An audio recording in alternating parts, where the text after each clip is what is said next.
Hi And there. do you have any? Welcome. Yeah, welcome, Kathy. And is there any things to note about that? Did the meeting already start? Have we called it to order yet, or is this No, small just talk? introducing ourselves. Yeah. Right. No, if she needs to step away for momentarily, she can turn off her video, and I think she'll still kind of listen in. And if she needs to respond, she has the ability to unmute herself. Okay. All right.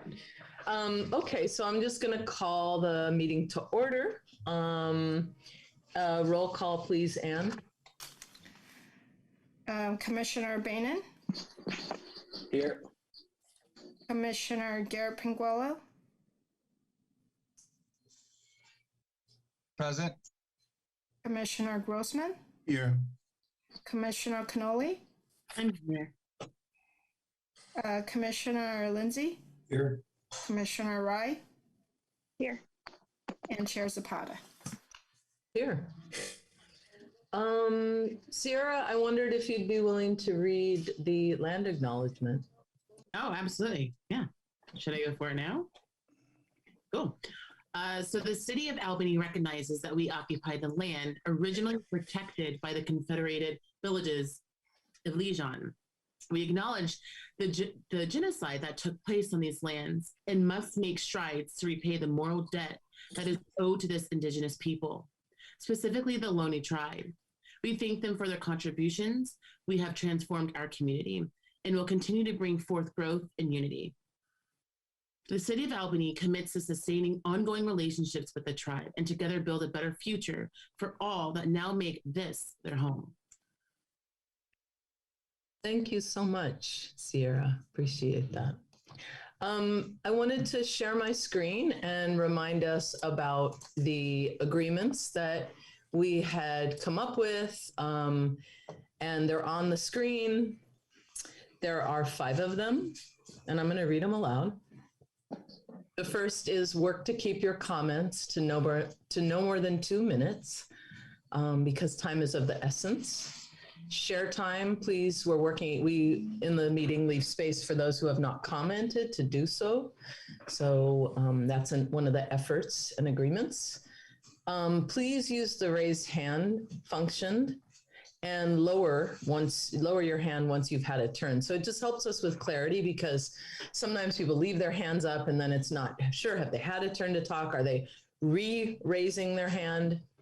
The 4th is we agreed to keep the agenda manageable in terms of ideally trying to maintain just 2 guests. And then lastly, respect for one another, maintaining collegiality and effectiveness.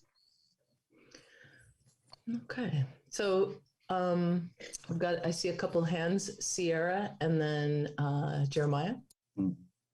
Yeah, I just had a really quick question regarding the time for the subcommittee reports. Is there going to be a time limit there, or is it just going to be the 2 minutes that we agreed on?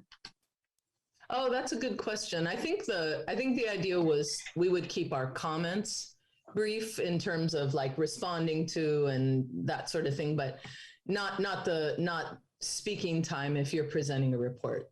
Thank you for asking that. Yeah. So not applying to reports. All right. Jeremiah? Yeah, you mentioned something about that we all had agreed to limiting our agenda to a maximum of 2 items.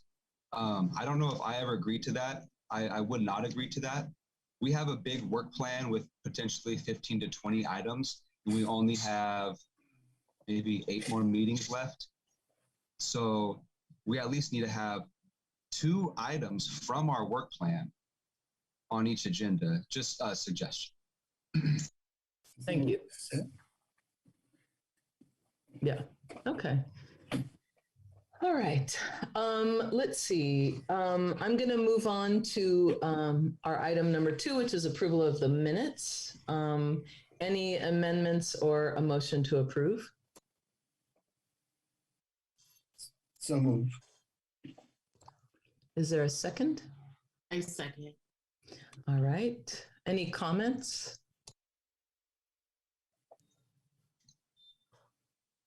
Jeremiah? Yeah, I did not get a chance to review the minutes, but that's fine. It's just more of a procedural question. Would the subcommittee reports be in the minutes? Kind of a brief summary of the subcommittee reports. Would those be in the minutes? I am not sure. In general, the minutes are brief. I don't know if you want to click on that, Jeremiah, and see. Yeah, I will in the future, but I was just saying that maybe in the future, all of our subcommittee reports tonight, if someone can take the minutes, if someone can take some notes and then summarize what each subcommittee talked about during this public meeting, and then the minutes would show that next meeting, and we can kind of backtrack and review what happened for the subcommittee reports. Thank you. Jim? Let's see if I gotta lower my hand. So the city made a decision some time ago to take what are called action minutes. That is only not deliberately not to try to say, Jim said this and Sierra said that and Kathy said this and like that. And so the direction that staff has, the city policy, is to only write down motions, actual decisions made, whatever the motion is. And it is problematic because then none of the discussion or reports, you have a good point, I think, are left in there. People are left to sort of looking at the YouTube video, which is available if they want to see what was said. I don't know. It would have to be a staff person, and staff time is pretty limited. That would take all these notes and put it in, and I don't even know if they're allowed to do it. But that's what's going on. That's why they don't do it. It's not because they don't care. It's because that's the way the city operates as action minutes. Can you say something about this, Anne? Yes, so thank you, Jim. You're correct. It is action minutes, so only motions are recorded. Like Jeremiah suggested, if you guys want to summarize the report that's given, either there are subcommittee members that provide me the subcommittee report before the meeting, which I've attached to the agenda, just like you guys saw for the, which one was it? The housing subcommittee. Or, if you guys want to provide me something in writing after the meeting, I can also attach to the agenda item after the meeting. But no, staff will not be. Thank you. Yeah. Okay. All right. So we have a seconded motion. Unless I see any other comments, I'm going to go for a roll call vote. So, Anne?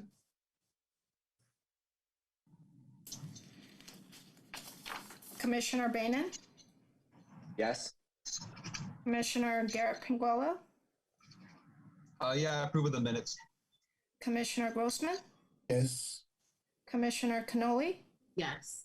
Commissioner Lindsay? Yes. Commissioner Rye? Commissioner Rye? You're muted. Oh, yes. Sorry. And Chair Zapata. Yes. So the motion Thank you. carries. Thank you, Anne. So we're going to move on to public comment. This is a time for the public to comment on items that are not on the agenda. And we will have 3 minutes. And let's see. If you would like to speak, please raise your hand and we'll move you in for public comment.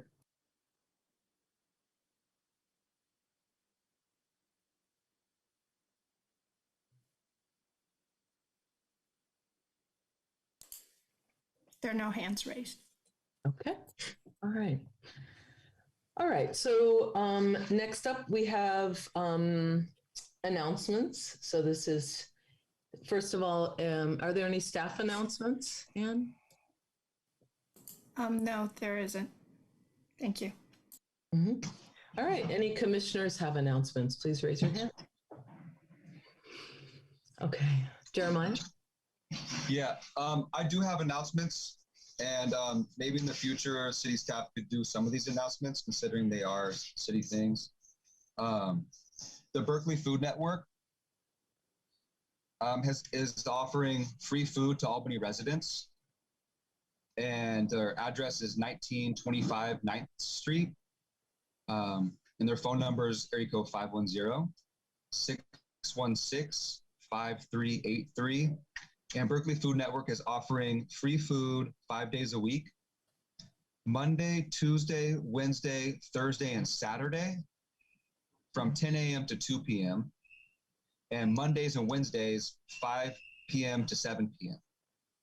for people getting off work or after school. Also, the Berkeley Food Pantry is offering free food to Albany residents, located at 1600 Sacramento. It's on the corner of Sacramento and Cedar by North Berkeley BART. Their phone number is area code 510-525-2280. And they are open 3 days a week, Monday, Wednesday, Friday, from 2 p.m. to 4 p.m. And they're actually offering a new service, which is a home delivery. So it's a monthly or bi-monthly free home delivery for food for Albany residents to anybody with a home address in Albany. And they will schedule delivery times, but you must be present on the delivery, and those are on Tuesdays. Also, another announcement is if you are experiencing homelessness in Albany, or you need help at home, or if you know a friend or somebody that needs help, please contact Albany Cares at 510-559-4589. Albany Cares provides Meals on Wheels delivery, information and assistance to apply for certain things like a local parcel tax exemption. Don't know if you're listening, Sierra, but the city offers a local parcel tax exemption, affordable housing. Also, there's different assistance programs. There's programs for the homeless residents, legal assistance for people, medical, dental, mental health programs, utility bill help for your PG&E bill, home care programs for in-home care for the elderly, and much more. So please contact Albany Cares. There's a numerous amounts of services. The last presentation I want to give is there's a new Albany Community Service Volunteer Group forming, and they clean the sidewalks in the parks. They're called the Green Glove Team. And we're going to start meeting. The first day is going to be Thursday from 2 to 5 at the laundromat on Solano and Talbot. And we're passing out free safety vests, free gloves, and free litter sticks in a bag to pick up litter and keep the community clean. And also there is a free laundry program on Thursdays from 2 o'clock to 5 o'clock at the same location. And there's free pizza, 2 large pizzas for everybody to share. And I just want to give a big thank you to Little Star Pizza for sponsoring that, and Berkeley Food Network. And also at the laundry program last week, a gentleman volunteered his time and did free haircuts for the homeless. An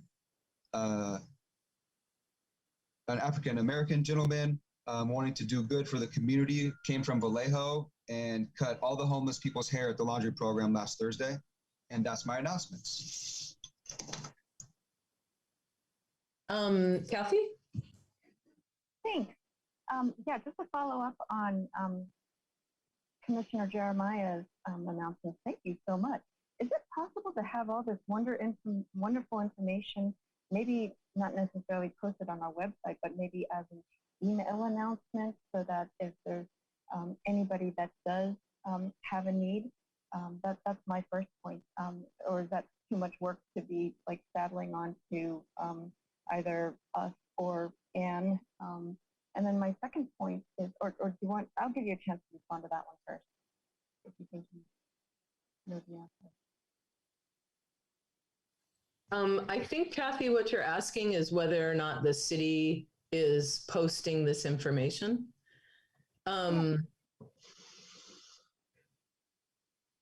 So the announcements Jeremiah is making are coming from him as an individual. So, for example, if I made an announcement about an event, I think that there would need to be some coordination about that person sending it. We haven't talked about that as a commission. It also isn't, unless Anne, you have some comment, I don't have a mechanism by which that could happen. Usually in announcements, we just announce things. But I'm not really sure whether or not how to mechanize that. So I see Jeremiah's hand and then Bart's, but did you want to finish, Kathy? Okay, Bart, I'm sorry, Jeremiah and then Bart. For clarification, to answer her question, 2 of those things are listed on the city website, which is the Berkeley Food Network information, the dates, the times, the address. It's under Albany Cares. If you go to city website, Albany Cares program, and also the Berkeley Food Pantry, I believe, is on there as well. And that's what's available to the city, is those 2 things I mentioned. Everything else is extracurricular. Bart? Yeah, I just wanted to mention that in addition to some of this being on the website, the city does send out an e-news on a weekly basis, and often it has announcements about services that are available. Thank you. All right. Any other announcements? I don't see any hands. I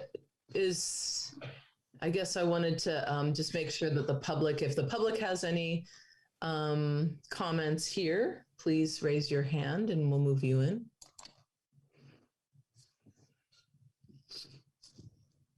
Oops. Okay.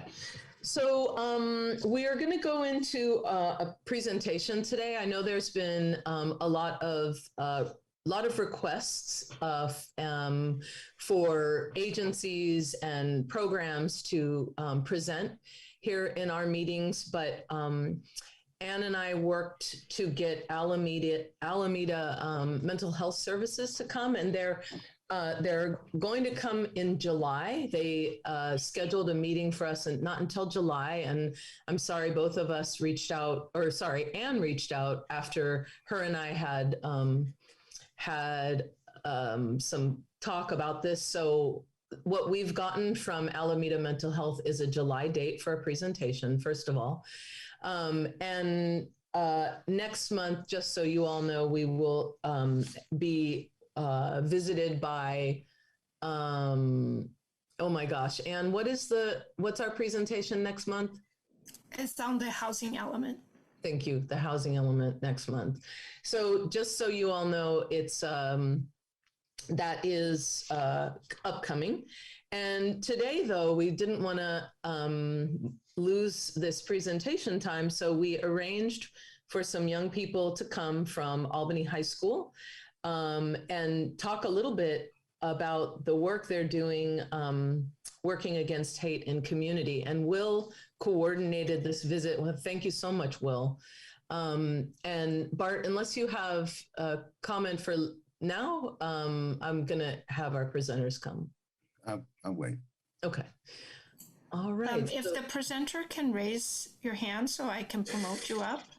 Thank you. Annika and Leela, I hope I said your names correctly.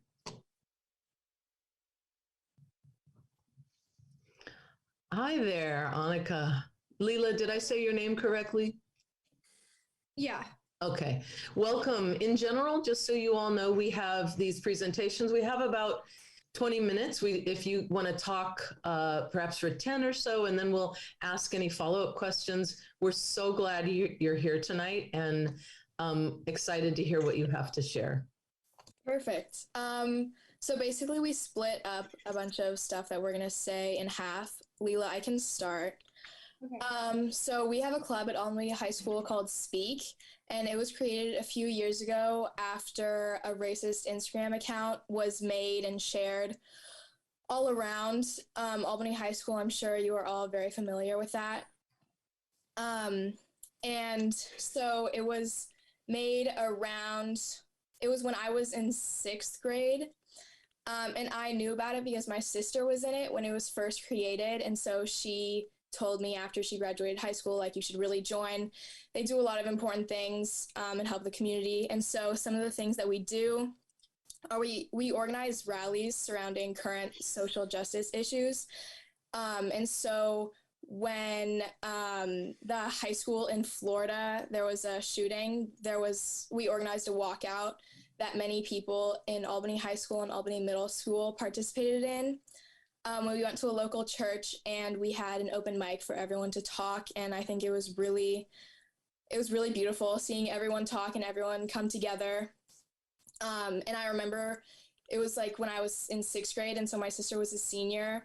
And we were just like walking down Solano, all of us. There was an insane amount of people, completely like stopping all the traffic, and it was raining. And I think it was really beautiful to see a community come together for something like that all affects us. And then also when Brett Kavanaugh was put on the Supreme Court, we hosted a walkout and an open mic surrounding sexual assault awareness and about holding people accountable. And that it was also like very similar. It was really amazing to see how many people showed up to that.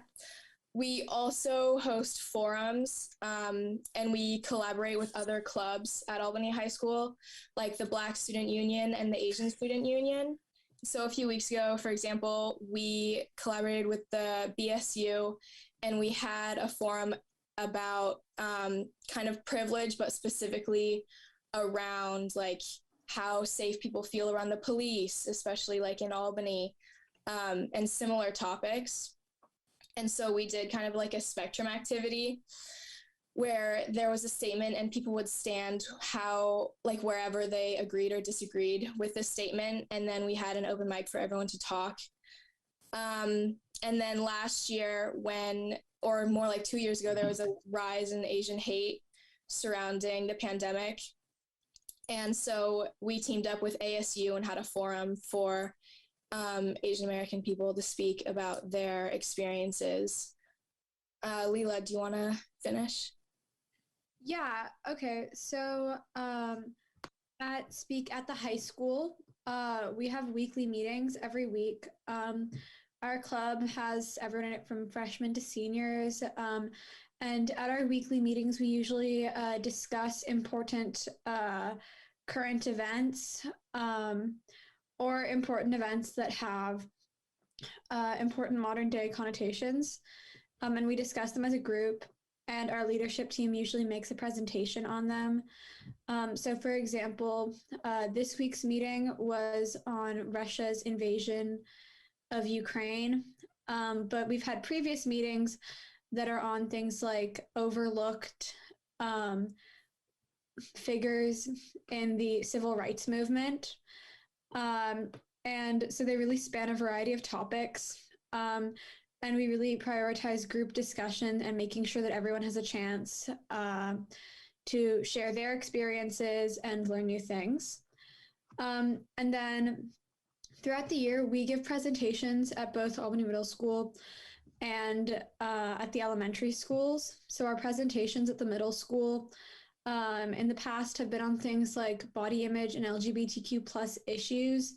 And one way that we engage the kids is that we have them, we like introduce the topic, we give them like some examples of, for example, at the body image presentation, which I was lucky enough to have given to me in 8th grade. Speak came in and they talked a lot about some of the harmful ways in which problematic body images are like promoted as the ideal, and they had us come up and share and also just write down on Post-it notes and put up on the board different ways we had experienced this. And I can definitely say that it brought us closer together as a community at AMS. And it was really informative. And then in previous years, we've also given presentations on LGBTQ plus issues where we've shared information on issues facing the LGBTQ plus community. And we've had kids share their experiences or the experiences of loved ones. And we let them know ways that they can support the LGBTQ plus community at the time. And then one really important thing that we do is we give presentations to fifth graders on racism and what they can do to be anti-racist. And we present them in fifth grade specifically because at that time, kids can have already absorbed some problematic perspectives and biases, but they're still very open to change. And having these fresh perspectives that the presentations bring them is really important as they enter middle school. And they really help to create a foundation for more in-depth discussions that they're going to have throughout their time at Albany schools. So in these presentations, we usually use a timeline to give them a historical perspective, and we give them a timeline that shows how throughout U.S. history, how different minority groups have been oppressed, and how that corresponds. And we also use other events that they may have already heard about in history class to give them a time they can compare that to, so they kind of understand what was happening at that time, as they can contrast what they're learning in the presentation to what they've been taught in school. And we also have them throughout our presentation on the timeline connect what they're hearing about a historical event to an event that's currently happening. And then we also go into small groups for other activities where we teach them about recognizing biases and systemic versus individual racism through group discussions and activities that help them learn, like giving them different situations that are either examples of systemic or individual racism and explaining to them why they're different and why each of them is harmful and what they can do to be anti-racist and stop individual racism in their communities and how they can combat systems of oppression. So that's my part of the presentation. Thank you both so much. I want to make sure that our commission has time for questions and comments. Raise your hand if you'd like to make a comment or ask a question. Sierra. Yeah, I just have a comment. I just want to say thank you so much for both of you coming on. I mean, it was a great presentation, and I'm so glad that you guys are doing all this work. And me being a Black woman, especially in the city of Albany, it can be tough. So for you to be doing this work is phenomenal. I'm so proud of you, and I hope it continues on. And I hope it just grows bigger and bigger and bigger every year. So good work. Thank you so very much for coming and presenting. Thank you for having us. Thank you so much. Thank you. I see Jim's hand, Bart, and then Jeremiah. Yeah, I was going to say something very similar to that. So I didn't want to eat up a lot of time, but it sounds like y'all really, really rock. So keep on rocking. I mean, and whatever we can do to help you, we will. I think it's safe to say. Thank you. Bart, and then Jeremiah. Yeah, I also wanted to say thank you for what you're doing. It's really important and it's really well appreciated. And I'm just wondering if there's anything that you need that we might be able to help you with. How can we be supportive of what you're doing? I think as of now, we don't really need that much support. I think this year has been more tough than usual because we want to do presentations to the younger, like middle schoolers and elementary schoolers, but especially at the beginning of the school year, they weren't vaccinated. And so it was hard to organize that. And so we have yet to have presentations this year, but we're actually going to have them in about 2 weeks. And so I think we're doing good, but thank you. Yeah. Jeremiah and then Kathy. Yeah, I just want to say thank you, Will, for putting that together. You know, that's exactly what the youth task force is all about. So that's basically our youth task force, you know, report. You're already on top of that youth task force, Will. So keep up the good work on reaching out and organizing that. And I just want to ask one question. How often do you offer the open mic, and where is it located? Yeah, so usually we plan forums depending on like how much momentum a movement has. And so last year, or like more like a year and a half ago, we had the forum on Asian hate just because there was a huge rise and it was talked about a lot. And so that one was on Zoom. And then the one that we had where we collaborated with the Black Student Union, this was like 2 weeks ago. We had it at Memorial Park. And we did it just because I don't remember if it was the Black Student Union that reached out to us or us that reached out to them, but we wanted to do something together. And so that's what we decided on. And we hadn't done something like that for a while. So it's not necessarily like annual or repeated. It just kind of depends on who wants to organize it and what's being discussed in general around the school. Thank you so much. Yeah, so it's basically if something comes up, an issue comes up, you have an open mic.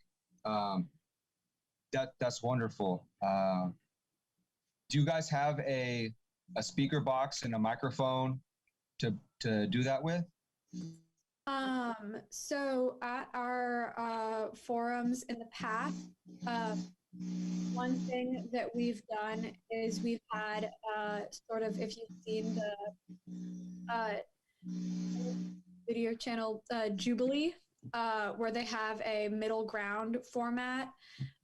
So at our most recent forum, we had everyone like come together in a big group in the middle of the field, and we had one side be strongly agree, other side be strongly disagree, and we would read statements such as like, I feel that my like culture is being addressed respectfully at AHS, and that my teachers respect my identity in the classroom. And then you would have students move to strongly agree or strongly disagree.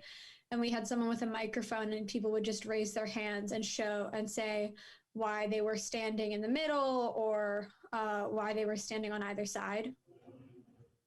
Yeah, so we as a club don't own a mic or speaker, but we borrow it from the school, and they're very helpful about that. Okay, yeah, that's great. So I would just try to work on you guys getting a speaker and a microphone. That way you could have your rallies whenever you want to. But at least Albany High is helping you out, probably the audiovisual department. So yeah, thank you very much. Keep up the good work. Thank you. All right. Sorry. Annika and Leela, this is Kathy Rye. I just want to commend you both. You're just such wondrous miracles and shimmering comets in our community. I really, really appreciate your thoughts and your sharing. Maybe to amplify your message, since it sounds like you've been frustrated to not have to being able to present. I'm also part of the Asian Parents Engagement Group, and we have a speaker series. So if you're interested in being our speaker, I'm happy to bring you to the board, and I'm sure they'd love to have you guys as and put you on our schedule. What do you think about that? Yeah, I think that could be cool. Thank you. Yes. Yeah. How would I get your information? Would I get it through Commissioner KZ? Or I can give you their information. oh, thank you very much. Do you have my email? I should be able to get your email. Yeah. Oh, thank you very much. I really appreciate that. So I'll take it to the board this week. The leaders are meeting, and then we'll try to put you on the calendar. Are there certain days of maybe we'll communicate that offline later in terms of what days of the week, because we generally do it on the Sunday at 3 o'clock, if that works for you guys. But that's been our cadence lately, like once or twice a month. Yeah, I think that'll work for me. Great. Yeah, so this is part of the Black Asian allies, anybody who, cares about our community and social justice. It's more of an Albany community thing. So yeah, we would love to hear you. Okay, Sierra. Sorry. Question. So if students are, during your forums and during what you're just explaining on your presentations and going to schools and having middle schoolers and elementary schoolers talk, do you find that students are hesitant to speak in fear of retaliation? And how do you deal with that issue? In the presentations that I've participated in and I've led, usually we try to warm things up with like some random icebreaker at the beginning, and we try to be as kind of approachable as possible so that students are comfortable speaking. And at the beginning of all of our presentations, we kind of go over how anyone can talk and no one's opinion is wrong, or no one's how they think is like incorrect. And it's just like, and also a lot of times what we do is we give background information at the beginning. And so what people share is a little bit more educated than if someone were to randomly speak on a subject they didn't necessarily know that much about, even young kids. And so I think we just try to be as approachable as possible and make people comfortable. And sometimes we also split the class into smaller groups so that they're more comfortable talking. Thank you. Annika and Leela, thank you so much. And also a deep appreciation to Will, who arranged and connected us with you all. Your work is obviously so powerful, and that you're working with younger people is amazing. And holding a space like this in the city of Albany is critical. So thank you so much. And your work is so important. To appreciate you. Yay. Thank you. Thank you. Take care. Good night. Annika and Leela, before you go, oh well, Leela, hang on a second. Generally well, there she goes. Okay. They can still hear you. I just changed their role. Oh yeah. Attendees. So I wanted to make sure we had time for public comment on this agenda item. So if you'd like to make a public comment, please raise your hand. They can still hear us.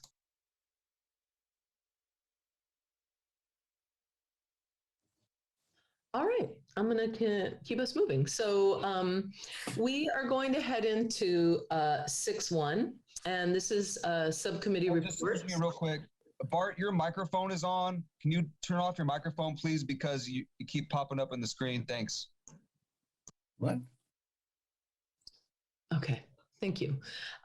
So we're going to go into 6.1, which is the subcommittee reports. And I just wanted to explain a little bit what you're seeing on your agenda and what the public is seeing on the agenda that's linked at the City of Albany website, which is that these subcommittee reports are subcommittees that are not standing committees. They are committees that are not subject to Brown because they're temporary committees. And as such, Ann talked about the naming of each of the committees, and perhaps we would like to, have a name on the committee that connotes the temporary nature of this. And actually, I should probably let you explain the way you did it, but what you're seeing on your agenda shows these different parts of the work plan. So I hope I didn't steal your thunder, Anne, if you want to continue and explain what's on here. No, please go ahead. I mean, basically, they're just sub-bullet item based on the work plan items. So I think what we're hoping to do is to have the subcommittees perhaps, if it's simple, just say, this is what we're working on. And then during your subcommittee report, and then it can be sort of rephrased to have that in the name, or you could, if you want to discuss it further in your subcommittee, you could do so in between this meeting and the next, and then come back with a different title to your subcommittee. So I hope this is making sense. If you look, I'll give an example. If you look at the first subcommittee report, which is a racial equity subcommittee, there are 3 bullet points that are related to our work plan. These are from our work plan. And if you'll notice, bullet points 1, 2, and 3 are different areas of work. And seeing that I sit on this committee, I know that we're working on the first bullet point, and perhaps we want to rename our subcommittee to reflect that. And then when that work is finished, that subcommittee can reorganize itself. Perhaps some new committee members come on and the work continues. So I hope, does this make sense? Thumbs up if what I'm talking about in terms of a process. Okay. Okay, great. So I see Jim's hand. Yeah. In other words, the items that are on the work plan, which I don't have in front of me, are basically categorized like under racial equity. These are the only items we're allowed to work on under the work plan. Is that correct? I have two. Correct. Two. That is correct. That's what we did as a subcommittee when we created our work plan, and it was approved by council. All right. Basically, we should take one of those items to make it clear that we are that we're ad hoc, not standing, which the city attorney has made very clear is no longer really acceptable to have standing committees that are subcommittees. You pick an item. We were the survey subcommittee before, our group. So the other thing I wanted to point out for people that are frustrated by this, for example, is let's suppose that on the youth leadership, for example, I don't know really what you're planning on doing. But let's say that you actually send off a proposal to council. Remember, it would need to be in the format that they want it, to form a youth task force. Once you've done that, you could say, okay, we no longer need that on our work plan. And you could make a proposal to the SCJC. The SCJC could propose to council that we drop that item for the work plan and add on a new item. We would amend the work plan. And that would then give you authority to work on something else. So if anybody's thinking, oh my God, there's other stuff I want to work on, that's fine. Council we had to pick 15. We have to finish some of them and then knock them off the work plan, and then we can add in new ones to work on. So for anybody who's feeling frustrated by this, there is a way to handle it. And there were 15 items we picked on our original thing. So. That's right. Thank you, Jim. That's correct. Thank you. Yeah. Okay, Bart. Oh, Bart, you're muted still. Sorry. I just wanted to mention that actually things stay on the work plan even when they're done, because when we do the next work plan, we report the things that we've accomplished. So that's just a clerical matter. But you're right that we're not stuck with what's on the work plan. We can request that council add things if something comes up that's important. Thank you. Jeremiah? So you gave an example of renaming the committees, and the example you gave was your own one that you're on. Can you give other examples of the other ones? Like what would housing rename themselves to, because the housing's one's already changed. Originally, it was, homelessness, something with homeless, and then we already changed it to housing. But it was specifically, the task was to focus on homelessness. And we never accomplished that, but the name changed. It's like we moved on without accomplishing a goal. It's kind of like we just kind of faded it out. And also mental health. What would you suggest renaming mental health to? Jeremiah, are you able to see the agenda? Because the agenda has the names of those on it. Oh, the agenda has your suggestions? Well, the agenda has the work plan, the wording from the work plan, which is how the subcommittees would be renamed to reflect the work plan. Okay, so for example, mental health.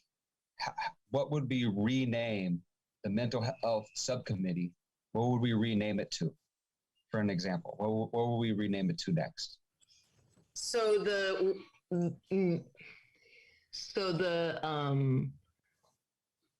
if you see here, the mental health subcommittee, recommendations regarding the availability and quality of effective mental health services would be the name of the subcommittee.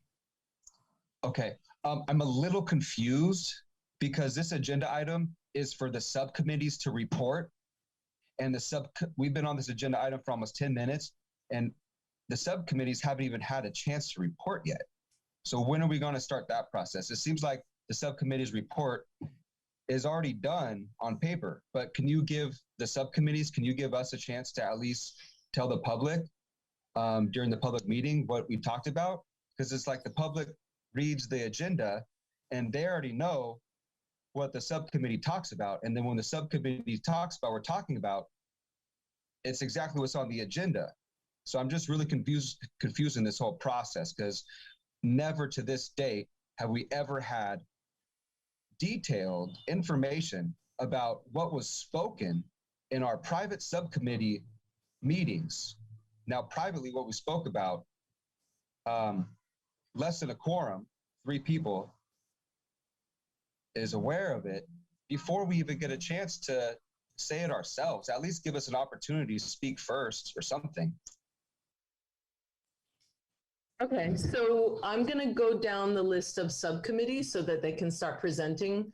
And as you present, maybe you can clarify which of the items that's on the agenda your group is working on, right? So that it's clear, and then that can be perhaps a new title for your group.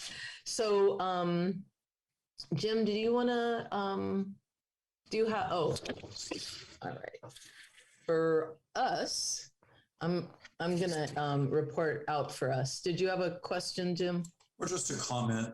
Yeah. I was going to say that we could use the bullet points as sort of inspiration for a name. It doesn't have to be the exact wording that's in the bullet point. So like if the housing subcommittee was focusing right now on the housing forum, then it could be the housing forum subcommittee. And if they were focusing on homeless task force, then they could be the homeless task force subcommittee. And then once they get that item done, they could move on to the other one. That's all I was going to say. Yes, that's correct. That's exactly it. Okay, so I'm going to report out for the racial equity. The Racial Equity Subcommittee, and specifically the work that we've been doing is on looking at the Racial Equity Impact Plan that came out from Nicole Anderson, and that was after a long process, engaging with the city of Albany on the question of racial equity in the city. And what we worked on in our subcommittee was this idea of prioritizing an equity statement. We've not drafted it yet, but we really feel that in our subcommittee that was called for on the racial equity impact plan that the city of Albany develop and put forth an equity statement. And so in our subcommittee, we decided to start working on that. And once we have an equity statement drafted, we'll definitely bring it back here to the SEJC for public comment, for comments from the commission. But in terms of a report on the work we're doing, just so you all know, that's one thing that's come up. And the second thing is really we're working on a plan to urge council to operationalize and clarify how they will implement the racial equity impact plan that Nicole Anderson developed. And so it's more of the city accepted the work plan, the racial equity impact plan from Nicole Anderson. It's a 10-year plan, but we in the subcommittee talked about really getting into urging council to be more clear on what their benchmarks, how exactly this is going to move forward. So rather than, that's nice, we've accepted this plan, but from the SEJC, we're working on a plan to urge council to operationalize and clarify that. And then lastly, our work is to assist, we're hoping to assist council and staff in that regard in terms of helping partner with council to move that plan forward. And it includes about 8 different elements to it. So that's the report from us, unless there's anything else that anyone wanted to add from the committee, the subcommittee, and then we're open to any comments or questions.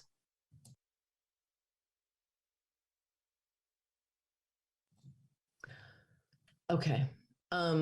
Jeremiah? Yeah, what would just kind of be a example of an equity statement? Is that something similar to a housing statement or a mental health statement or a youth task force statement? What is an equity statement?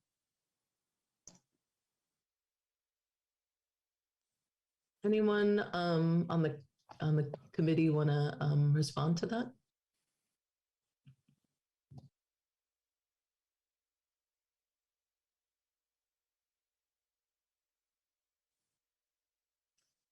I mean, I could attempt. Some cities have a statement around, sort of, you can have a mission statement or a vision statement. Your city could have a statement about accessibility. And so again, it's a sort of an aspirational statement about what the city stands for. And we haven't researched it yet, so I don't have an example, but I think we need to do some research in order to answer that.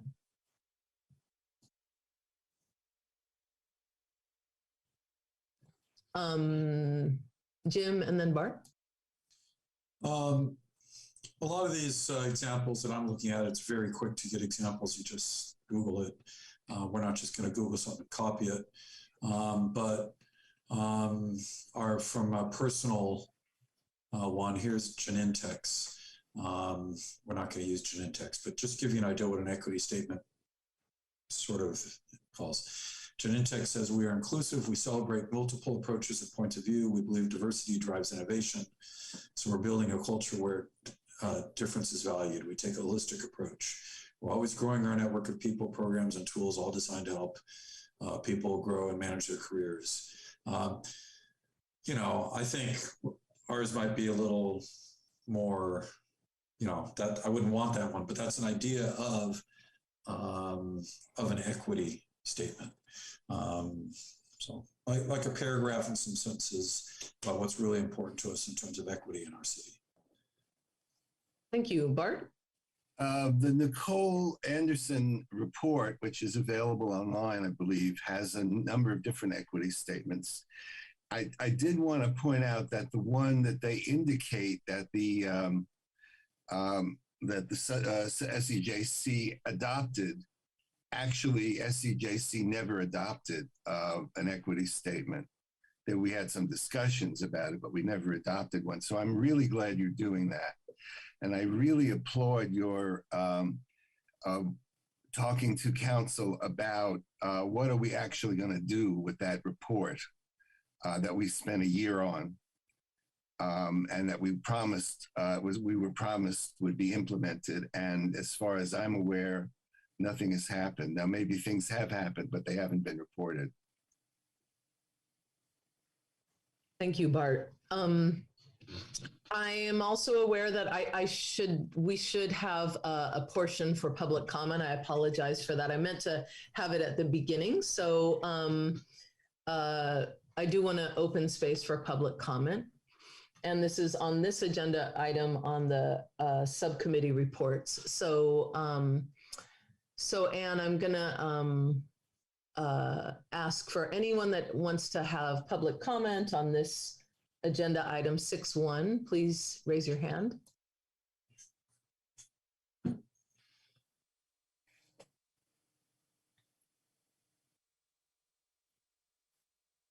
Okay, thank you. So I see Jim's hand, Bart, and then Jeremiah. Yeah, I just wanted to say real quick that the council is moving ahead with the survey, which was one of the items. That's the only one that I'm aware of on the racial equity impact plan that they are moving forward with, but it's a good start. We appreciate that council is moving on that, but there's a whole bunch of others that need to be moved on also. So. And honestly, that did also come out of the subcommittee. So I think that the work on urging and advocacy coming from the SEJC is critical. Bart, and then Jeremiah. Yeah, I just wanted to suggest that it might be more productive on the subcommittee reports to have the public comment after the report is made, so that people will know what they're commenting on. And otherwise it may, the comments maybe take us in a completely different direction. But I think people will want to know what it is that's being proposed before they comment. Okay, I think I'm gonna open space for at the end of all the subcommittee reports so that if people want to have time to comment, then they can. Jeremiah. Yeah, I was just gonna say, I guess you opened it to public comment on the entire 6.1 agenda for all subcommittee reports, or a public comment specifically on yours that you just said? Because if you're opening it to all subcommittee reports, I think the subcommittees should at least get to report before public comment. But I think now would be a good time specifically on your subcommittees for public comment. So I think what we'll do is open for public comment at the end of all subcommittee reports. So that I think we should give the public a chance because they're going to have to combine their 2 or 3 minutes to comment about 1, 2, 3, 4, 5, 6 subcommittees. It's kind of confusing. So if we could just give them a chance, there may or may not be public comment, but I think we should give the public allowed to maybe offer it between each subcommittee. That way we just take care of this one, we take care of this one, we just take care of this, and then we're finished. We don't have to backtrack. Okay. All right. Okay, so I'm going to move us to the next subcommittee report, which is the Mental Health Subcommittee.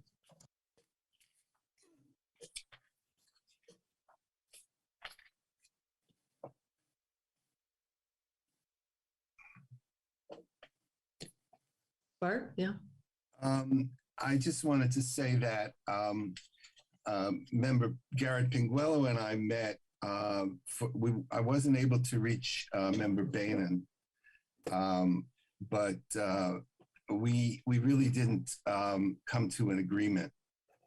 I thought we had, but it turned out afterward that we hadn't, and so we don't have a presentation.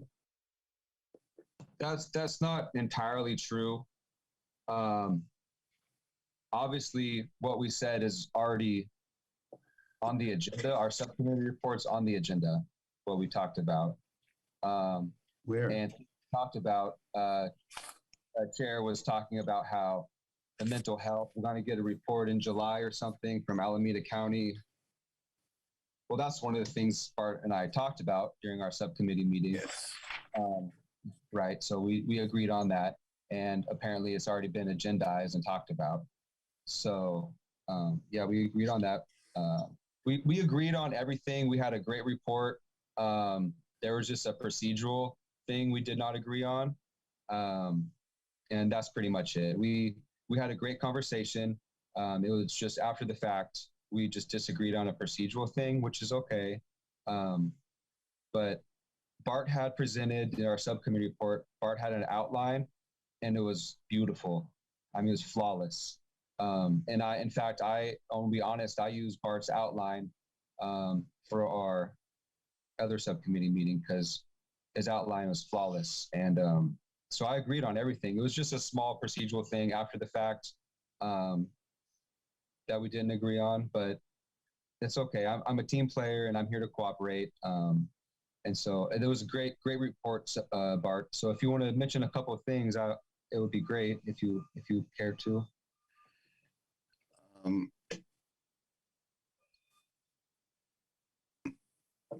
Hadn't planned to, but let me just say that the work we did was to talk about a series of activities that we feel are necessary to assess what kind of mental health services we're actually getting here in the community and what needs are being met or not met. We included the notion of having a listening session with the community, talking with a variety of key informants in the community to find out whether people are receiving services, whether they're able to. And I have to say that I'm extremely disappointed that Alameda County doesn't have time for us till July, but I can't help but feel that it says something about how they prioritize us. And that's one of my biggest concerns.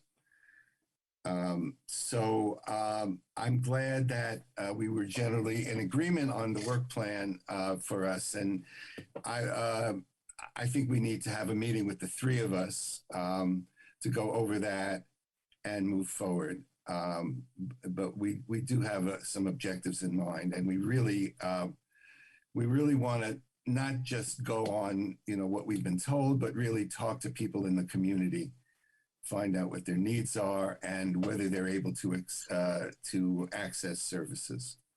Hey, excuse me, Bart, would this be a good idea to maybe rename our subcommittee now?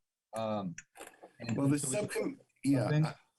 Basically, the subcommittee has one objective under it. So we can name it that if we want, or we can call it mental health, or it doesn't really matter to me, but we only have one objective that we're working on, so it's clear. Let's try to rename it. Let's try to do that. And so we can focus. That's a great idea. Okay, fine. Thank you. Kathy, you had a comment? Or did you raise your hand? No? Yes, I did. Thank you for your comments. I was just listening like a fly on the wall. When I was appointed, I figured I'd do my homework. Maybe it's my Asianness.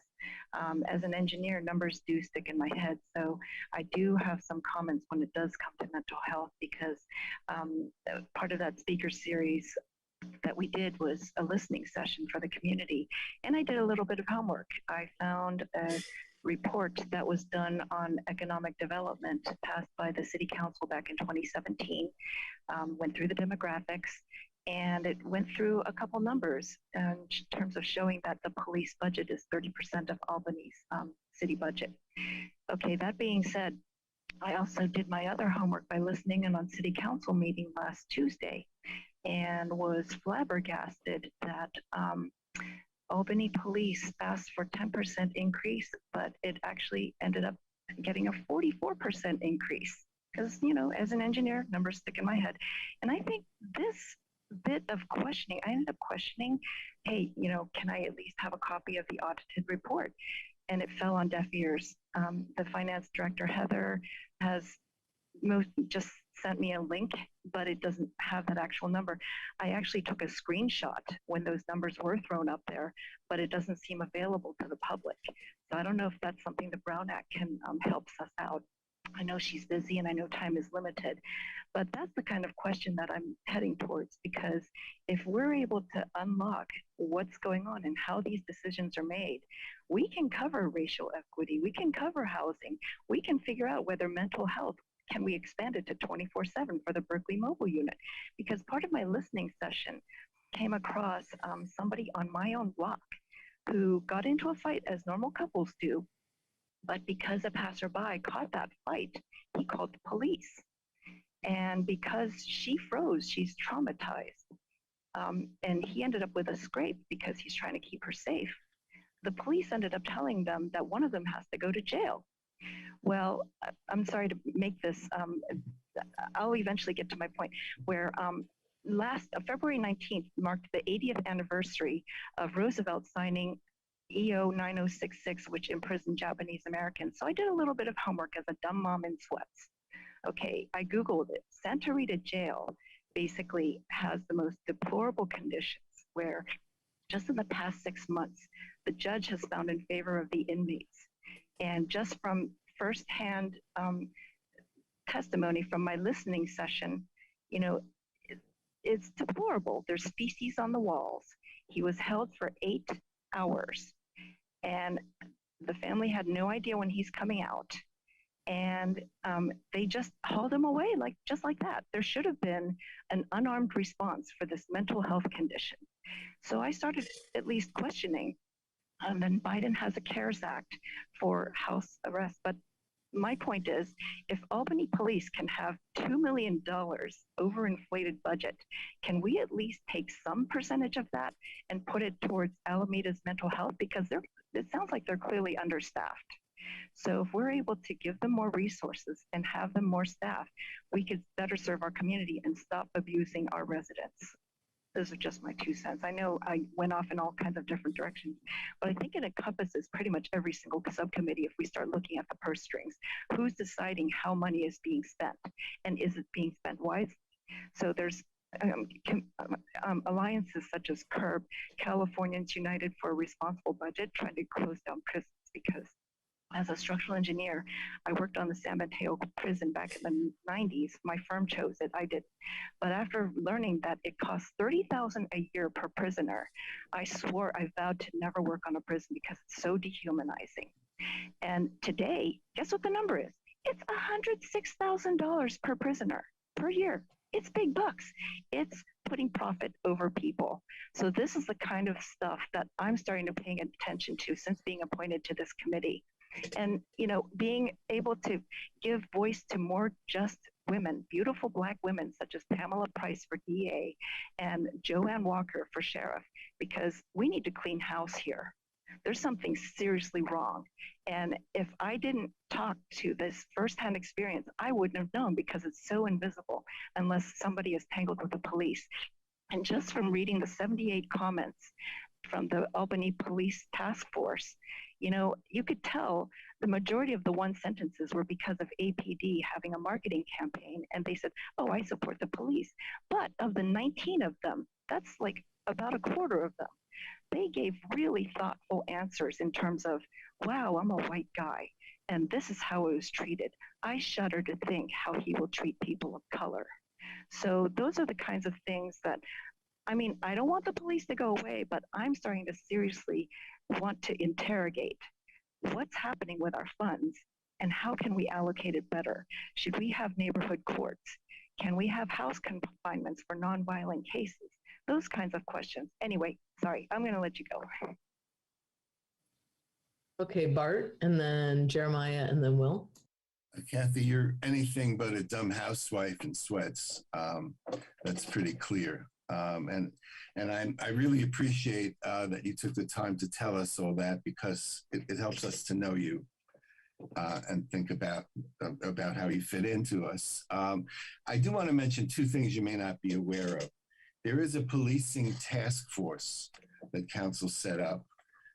You might want to tune into some of what they're up to. They were working on, huh? What? I'm sorry.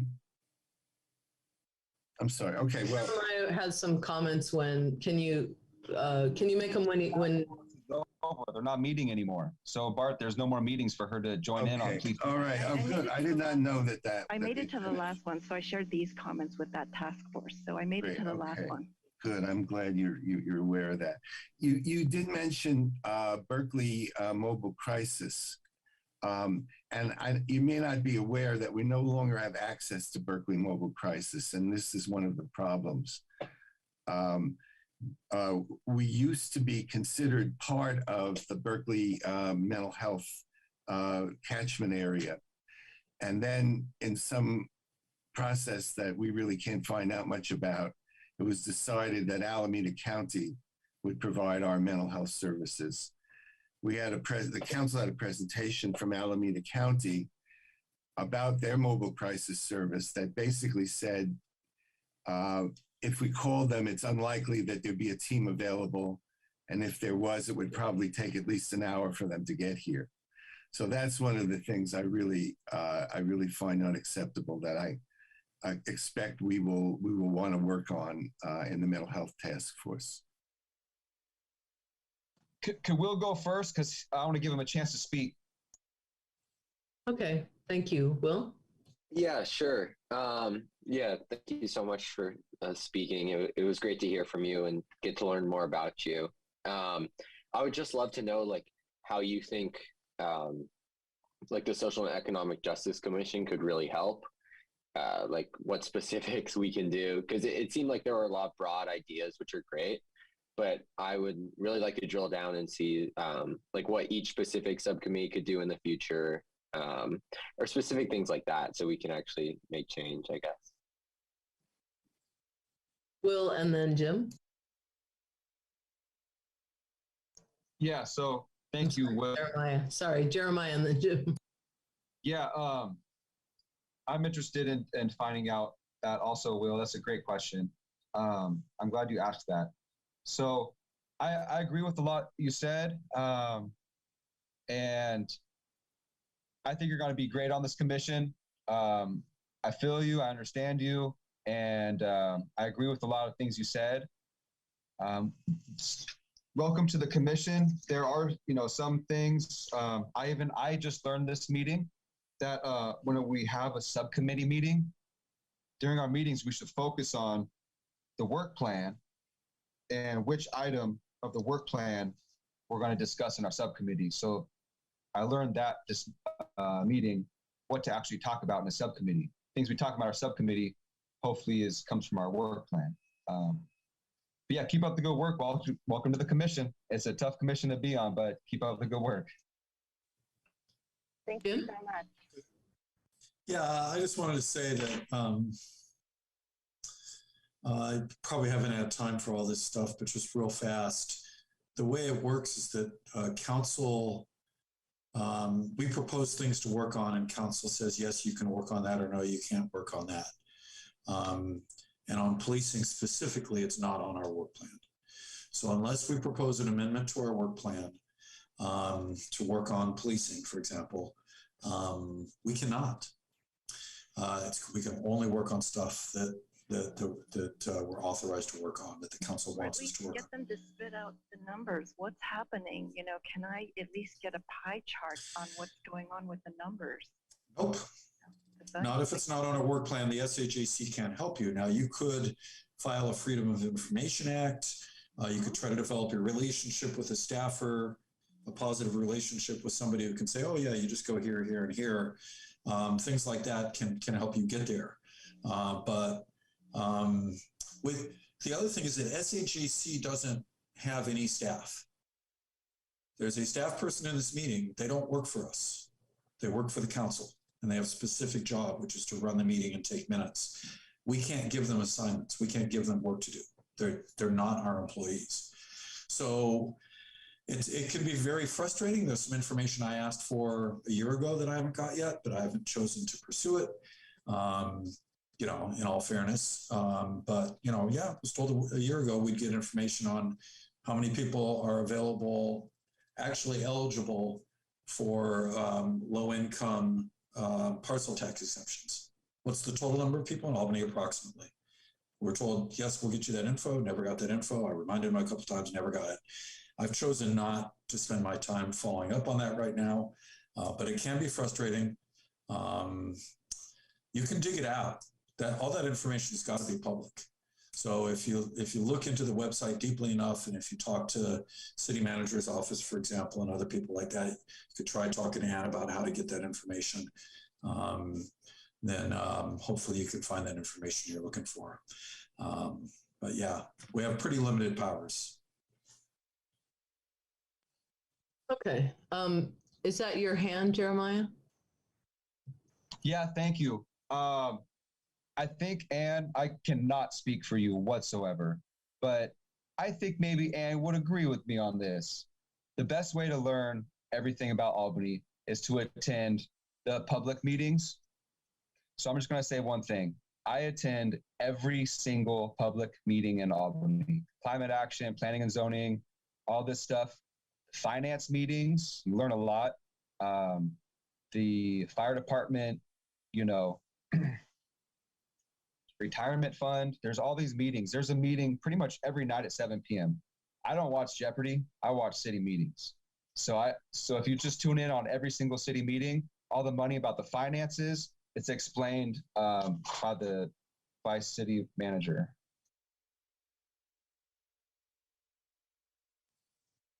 Okay, so I'm going to move us to public comment on the mental health subcommittee. Please raise your hand if you have a comment.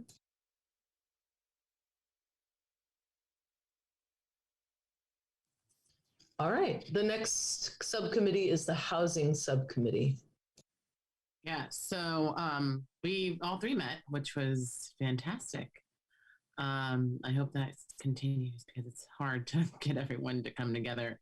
And before I go into this report, I'm really hoping that our communication through this subcommittee, gets better because this is very, very important. One question also before I go into this report is, are any of you guys aware of the housing element 2015 to 2023? It's public. It's on the Albany, the city's website. It gives you a lot of demographics. It gives you the regional housing need allocation. It also shows you maps.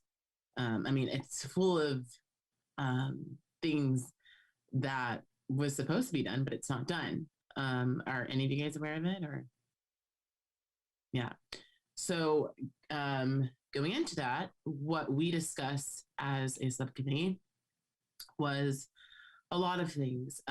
We are hoping to have a presentation from Berkeley Food and Housing.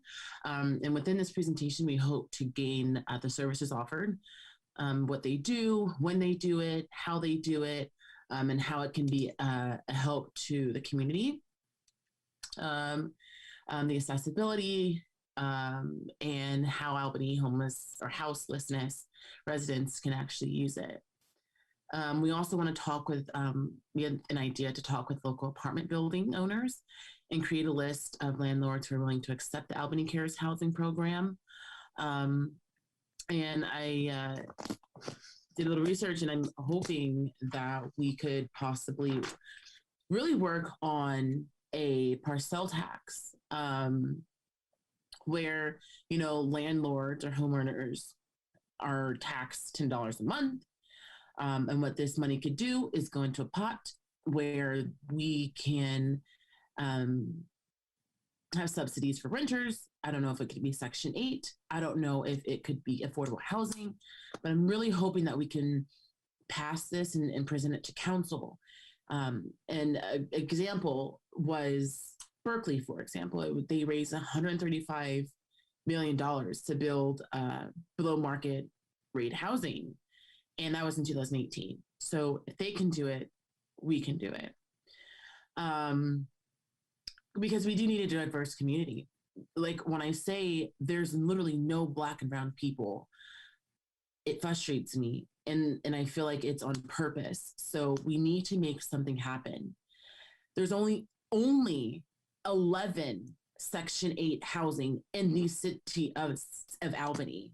Only 11 apartments. Like legit only 11 apartments. It's not communities, it's only 11 apartments. So that's really frustrating. So we need to have something for the land. I don't know what we could do, but that's what we talked about. We also talked about holding a public listening workshop at Albany Community Center. What, renters, what needs do they have, what barriers there are.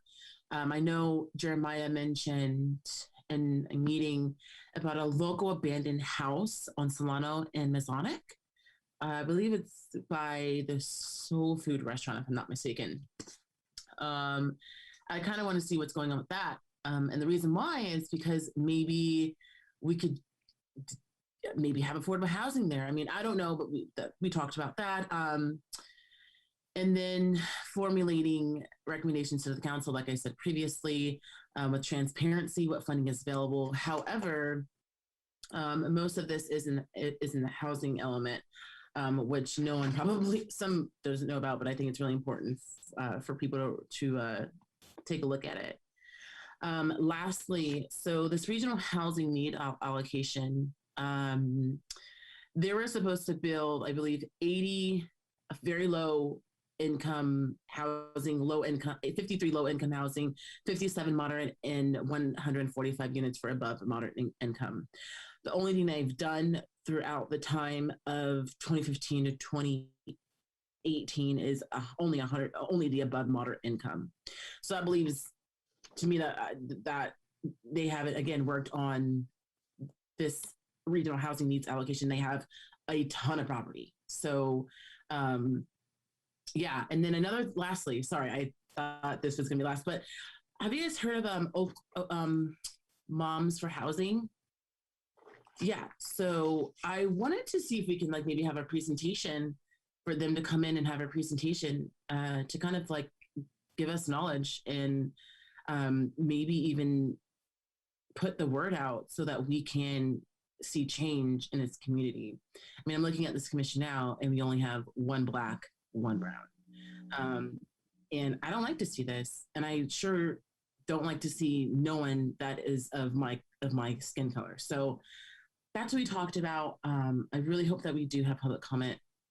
And if I missed anything, both you and Bainin, please chime in. Yeah, so thank you so much for listening. I know it went down long. Thank you, Sierra. Jeremiah, did you want to add something as a committee member? Yeah, I just want to highlight a few things. One of the things we really worked on, one of the things that we could focus on and find a solution is one of the problems we identified is the rapid rehousing with Albany Cares is that when a situation happens with the homeless person, then they try to find out a place to be housed. Mm-hmm. So that's why we're trying to have a pre-approved list of landlords, hotels, apartments. That way, when someone experiences homelessness in Albany, it's a turnkey operation. We have a pre-approved list and we just go right down the list and hopefully that person gets rapid housed right away instead of a week or 2 weeks, or they have no idea what's going on. So that's the purpose of the list. That way it'll help things be smoother. And another thing we identified was that local property tax. I don't know if we could recommend to City Council specifically on things like the money could go towards Section 8 or something like that. That's it. Sierra and then Bart? Yeah, just really quickly, I just lost my thought. Yeah, just go to Bart and then I'll. Okay, it'll come back for sure. It'll come back. Did you have something to add, Will? Because you're part of the commission and you met with us. No, you guys have covered everything super well. Thank you again for presenting. If I may, I just remembered, I'm really sorry. Yeah, no. Okay. I couldn't find anything on this. What does CARES of Albany do? The reason I'm asking is because I myself, a lot of the people that live in the village and that live in Albany have contacted them, and it's almost like it's a whole circle. And it's not just 5 people; it's over 20, and they have yet to have assistance. And I don't know if you see on the Ocean View Elementary School on the fence, it says Albany Cares, and it says need rental assistance or need. I forget what the flyer says, and there's another one by the police station. And I mean, I've received all feedback from everyone that has reached out, and they have not gotten any help whatsoever. So if they can even give us a report on what they've done for the community, that would be great. And also, I would love to see the demographics as well, to lead up to what they have done since the pandemic and previous years. Sorry.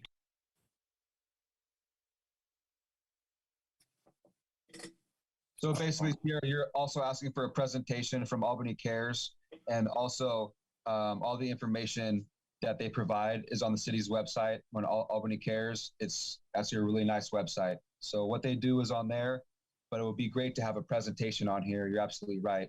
A presentation, that way the public could see it. Thank you. Well, I know what they do, but I would love to see the data, because I haven't seen it, and if I'm missing something, please let me know. But I feel like all they're saying is, going in a circle with people until they do this, and that, other, and then that's how they get housed, or I don't know. Yeah. So you're saying you want actual numbers and more detailed where the money's going and things like that. Okay. We let's see. Will, you're the vice chair. We seem to have lost the chair. So you're going to have to call on people. Yeah, sure.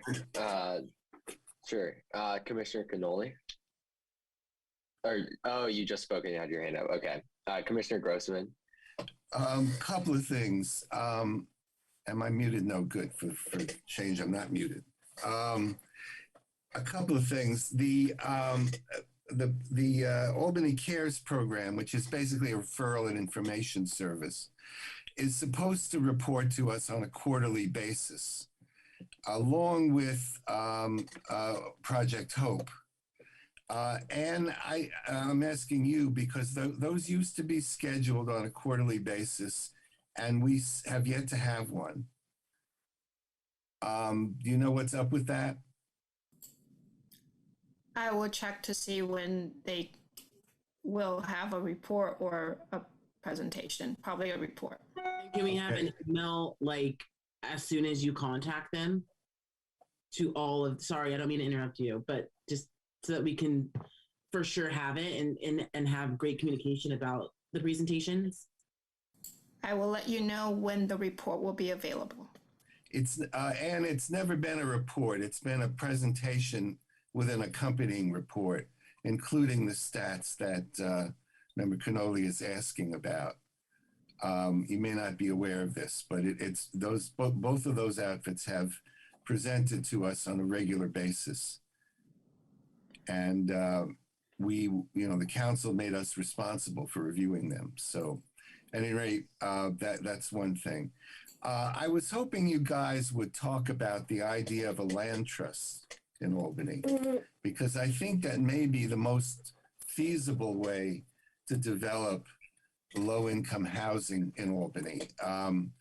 The idea of a land trust is basically that the city, with support from whatever resources it has to raise money, buys up some properties, and then those properties are held at a low rate, and they do not increase. They could be homes or they could be rentals, but they're frozen at a certain level, at a low-income level, and the city controls that.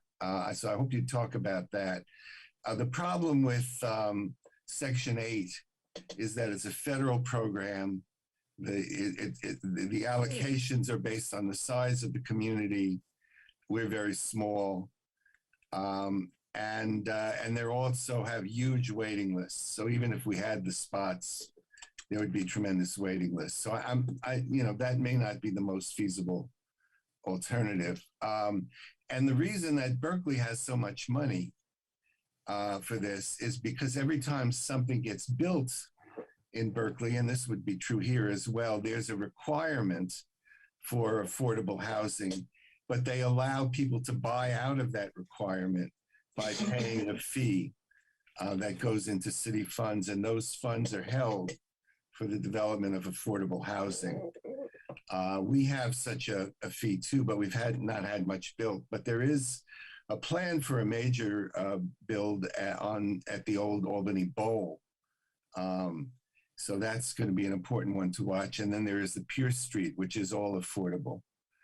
The other thing about the housing element is that the city is about to start on a plan to redo it, which takes a long time, involves community meetings, et cetera. There's an opportunity here for you guys to be involved in that process and for us to have some influence as that gets redone, because the state is taking those minimum requirements much more seriously. Of course, the city never builds anything. It's up to developers, and the city has to find the developers. The city doesn't build things on its own. We used to have state funds for that purpose, but those funds were taken away a long time ago. I'm sorry I talked too long, but So my computer gave out on me. Okay. So yeah, I apologize. It completely went blank, but I'm back. I see a couple of hands, but yeah. So Jim, have you gotten a chance to speak yet? No. Okay. And then Sierra, hang on, Sierra, you too, right? Okay. So Sierra, I just want to check on something that was very, very, very concerning that you said. You said that you contacted Albany Cares and you never got a call back? No, so I'll give you an example. During the pandemic, I contacted Anne Marie. Anne Marie told me to contact her assistant. I think his last name was Brown. I'm not exactly sure. I contacted him. He told me that I have to contact 3 other people. Contacted those 3 other people and never heard back. So, and this is not just me. It's a lot of people, like over 20 that I know of, not just in the village, but residents of Albany too. So who called Cares? We're told to call somebody else, who said call somebody else, and those people don't call them back?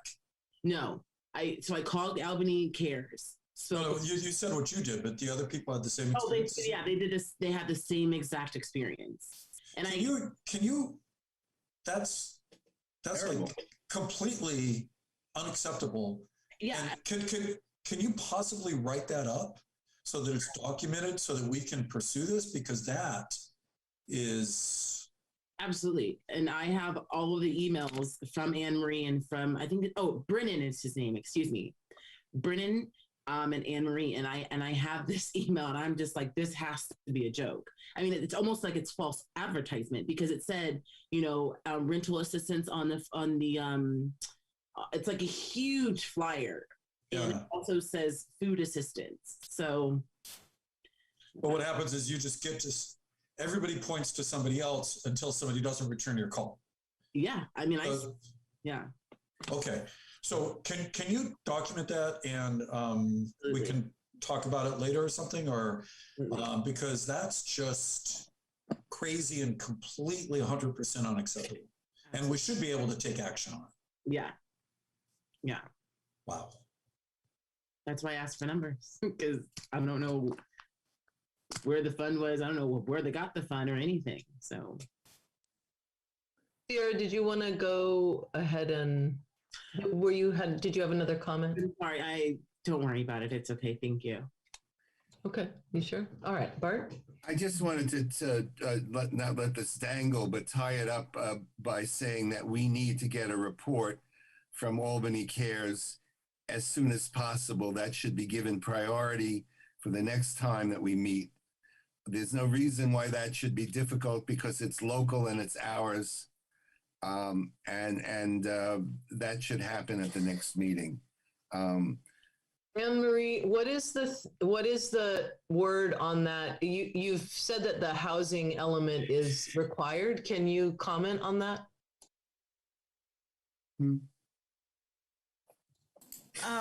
So we're talking about Albany Cares, right? No, I know, but Anne said that we cannot do it in the April meeting because April must be housing element. it's not that April must be, but housing element consultant are supposed to reach out to different advisory bodies. And originally when I reached out to them, that is the date that they had told me that they're available to present. There's no law that says we can only have one presentation. Yeah. Okay.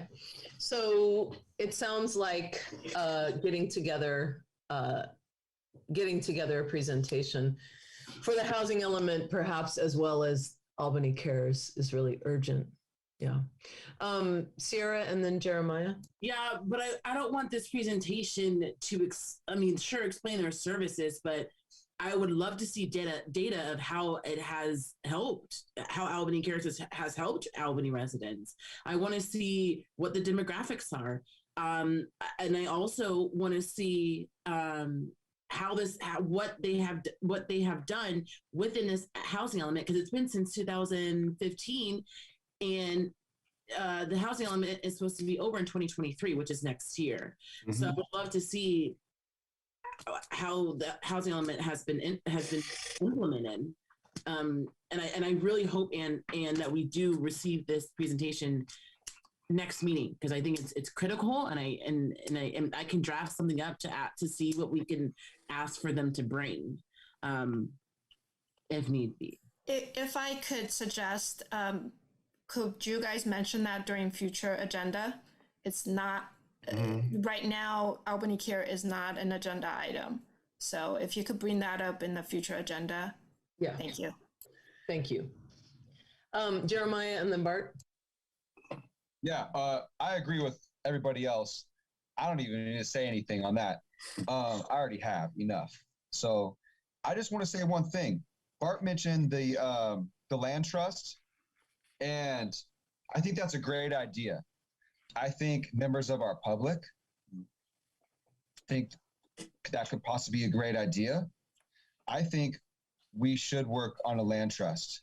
That way we could turn these abandoned houses into land trusts, or just vacant land into the land trust. So I just want to speak on that. And thank you everybody for who suggested that. And thank you everybody. Thank you, Bart, for bringing up the land trust. And thank you, public. Bart? I just wanted to say, Sierra, that when they've come in the past, they have brought us demographics, who they've seen, the demographics of that group, what services were provided, and what the outcomes were. So there, that was done in the past. There's no reason why it can't be done again. One thing that I want to, I have the unfortunate job of being the chair. And so, so I think one thing just from kind of the technical side of it is that what you all are talking about is critical, and it really deeply relates to the work of literally the mission of the SEJC. Some of the things are not on the work plan though. And we need, here's what I would suggest. I would suggest you all decide on something specific, one thing that you want to focus on, and we make sure we amend our work plan. It doesn't have to be, and we get that past council so that it's something specific, and then the subcommittee is working on that specific thing. Because the idea, per Brown, is that, is that we are working on sort of limited time committees that are focused on specific tasks, right? And that way it ensures this, public process and democratic sort of process that that is part of Brown. And so, I think what you all are doing, and let me just step out of the facilitator role and just say like how deeply appreciative I am, and Sierra, the passion you speak about this, and especially from your own personal experience, you sharing that with us is a gift, and thank you so much. And I want to try to figure out how we can keep our process moving forward in a way that's sort of in fidelity with what we've laid out, if that makes sense, I hope. So I would recommend that you all, maybe you're finding one of these things, we make sure it's on the work plan. I think we have 2 things on the work plan, which are the creation of a housing forum, which you actually talked about, like a forum, a listening session or a forum. And then there's this task force, and that one is, perhaps you want to work on the task force that could then include a parcel tax, include, these other elements that you're talking about. So, so that's, I guess I'm just trying to hold the the chair role where we're where we're doing what we've set out. And so, I see Jim and then Bart's hand. And then public comment. Okay, well, one thing is public comment is per agenda item. It's not necessarily per every sub-agenda item. But yeah, that's a call for the chair to make. She could decide to do it 5 times, or she could decide to do it once. That's her call. But I just wanted to say about CARES presenting statistics and stuff. I have this nasty feeling, as a matter of fact, I'd bet good money that when Albany CARES told Sierra and others who called them, oh, you need to call, A, B, and C, that they'll list that as they served somebody. They're going to say, oh, we served them. We referred them to A, B, and C.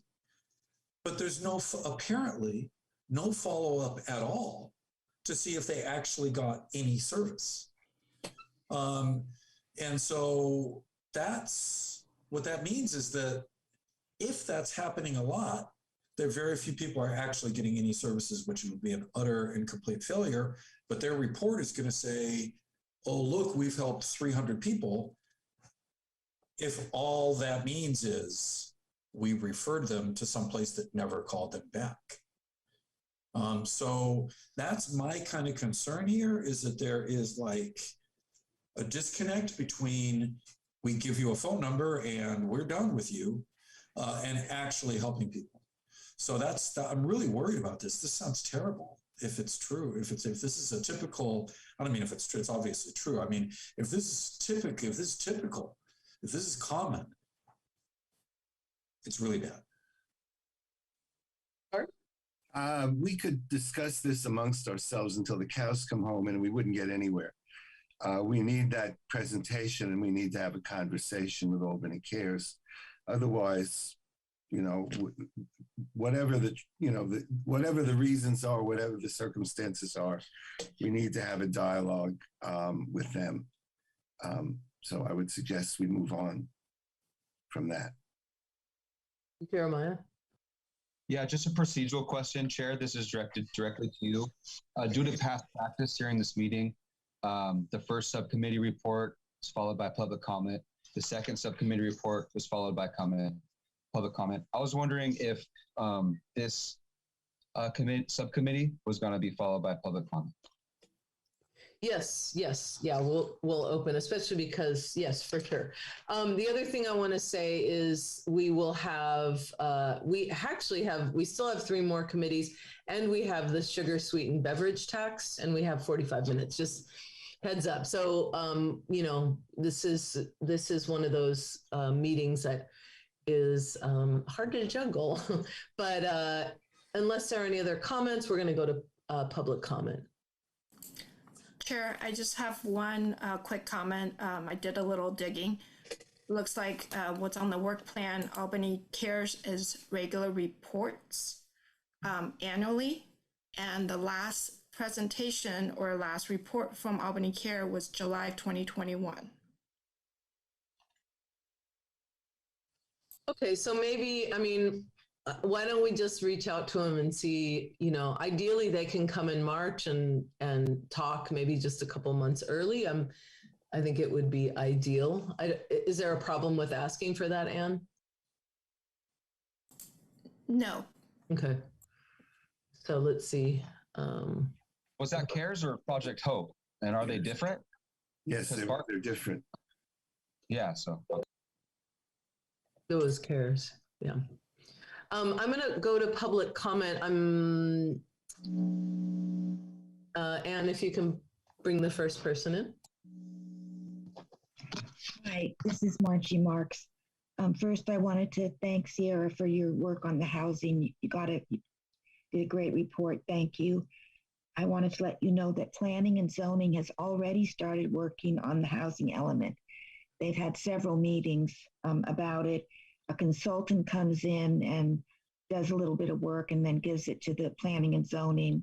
And if you look at minutes and agendas from their past meetings, you can get the little pieces of the proposed housing element. And I wasn't sure if I understood correctly that Chair, I'm sorry, excuse me, my throat is dry. Okay, I'm sorry that the Chair thought that you had to get permission from council to change your work plan or to add something to your work plan. I don't know if I quite agree with that. I feel like affordable housing is in your work plan. So how do you get affordable housing? One way is a land trust, or another way is a parcel tax. So I don't think that you have to go back to council. I'm not the legal beagle expert here by any means, but that's just my opinion. I think it's within looking for ways to get affordable housing in the city is part of your work plan. And yes, I hope you keep going with it. And if you wait till they say it's it'll take, a while to get an answer back from the council. Thank you very much for your hard work. Thank you so much, Margie. Thank you for that. I mean, Anne, you put on the agenda the subcommittee. Do we have something on the work plan that has affordable housing? It says under housing, make recommendations to council regarding creation of a housing forum, including considerations of city and regional plans, affordable housing, disability support, and COVID responses around rent relief. Okay.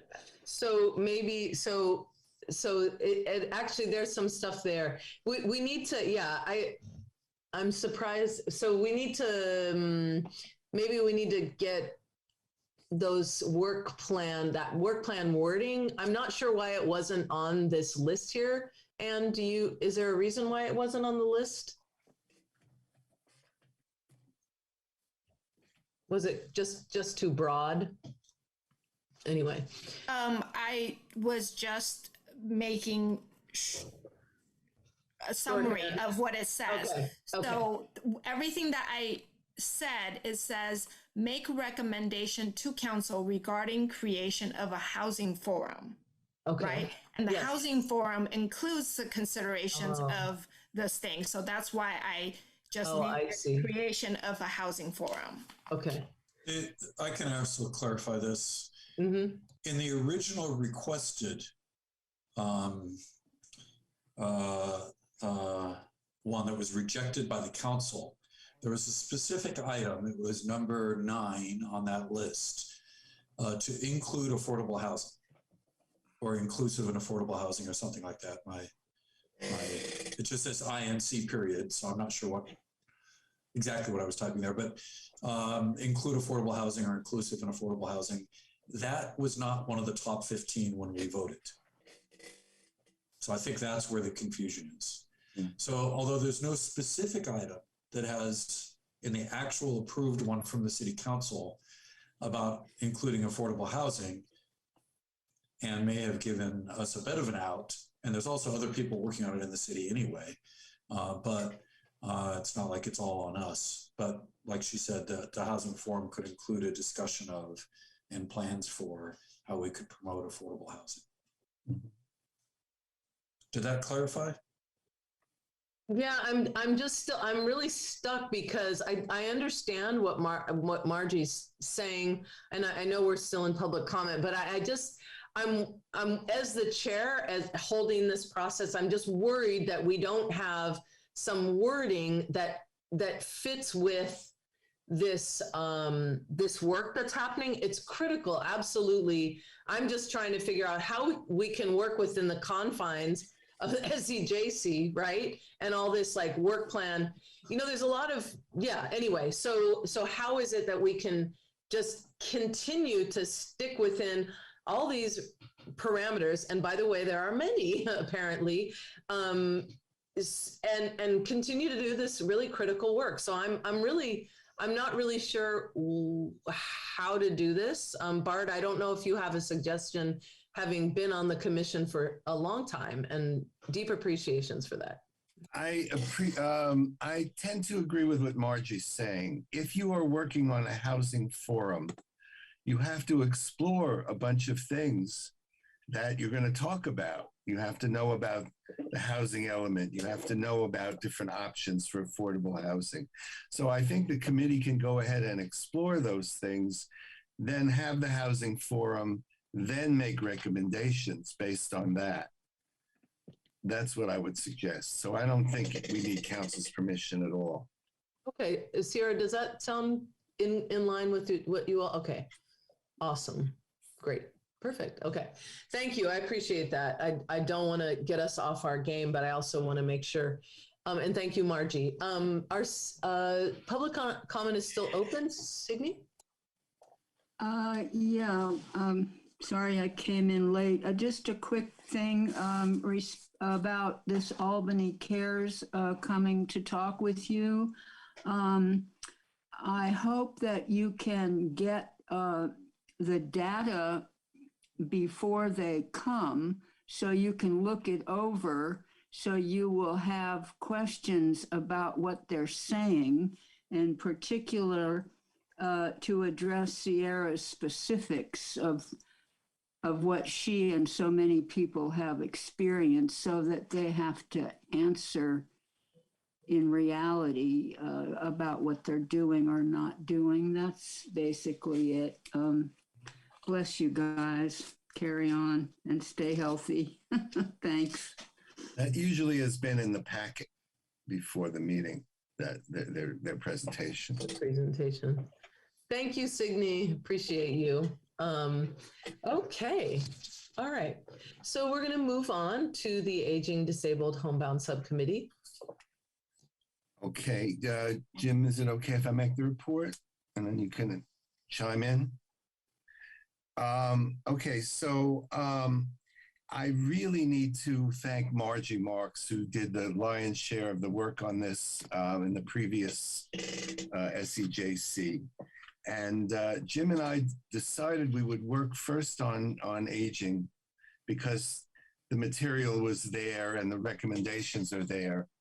And then we would pick up on disability. So in the, I hope you had a chance to look at the report that was part of the agenda. So I don't have to talk about everything. There are basically 3 recommendations that we're making. One is that the council join the network of age-friendly communities. That's an AARP effort, and the report, the presentation about that material, about what that network does, was in the packet for you to read. Berkeley is a member, San Rafael is a member. There are a lot of members in California. There's no cost involved, and it will provide information and partnership. So we would like to urge the city to do that. Second, that Albany take account of the effects on seniors of changes in infrastructure related to access to outdoor spaces, buildings, etc. You'll see that in the report. Basically, the message is that we would urge the city to consider whatever decision it makes, what the impacts are on seniors in terms of housing and other issues. And third, that the council establish a senior advisory committee, and that the first task of that committee would be to do a livability assessment, which is a requirement to join the network. I don't think anyone's going to need a consultant. AARP offered a 16-page questionnaire that could be trimmed in a variety of ways. But I think the information is clear enough that a committee could do that with some staff leadership without the need for a consultant. And finally, that the city conduct a campaign during Older Americans Month to acquaint people with the Senior Center. Many people in the community are not aware of services that are available at the Senior Center, which are enumerated here in my report, and there's a lot of them, and they have great services that people don't always know about. So that would be a public information campaign. So that's what we're essentially proposing in this report. We're ready to make the recommendations. And I would like to move acceptance of the report, and then we can discuss it. Since, I could get a second, but actually, technically, you don't need one for a committee report. But Thanks. Let's do that anyway. Somebody want a second? I can second. Can I do that as a chair? Sure. Okay. Jim, did you want to chime in?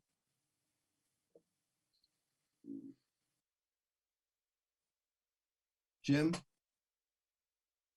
Oh, we can't hear you, Jim. Okay. Sorry about that. I was old person fumbling. So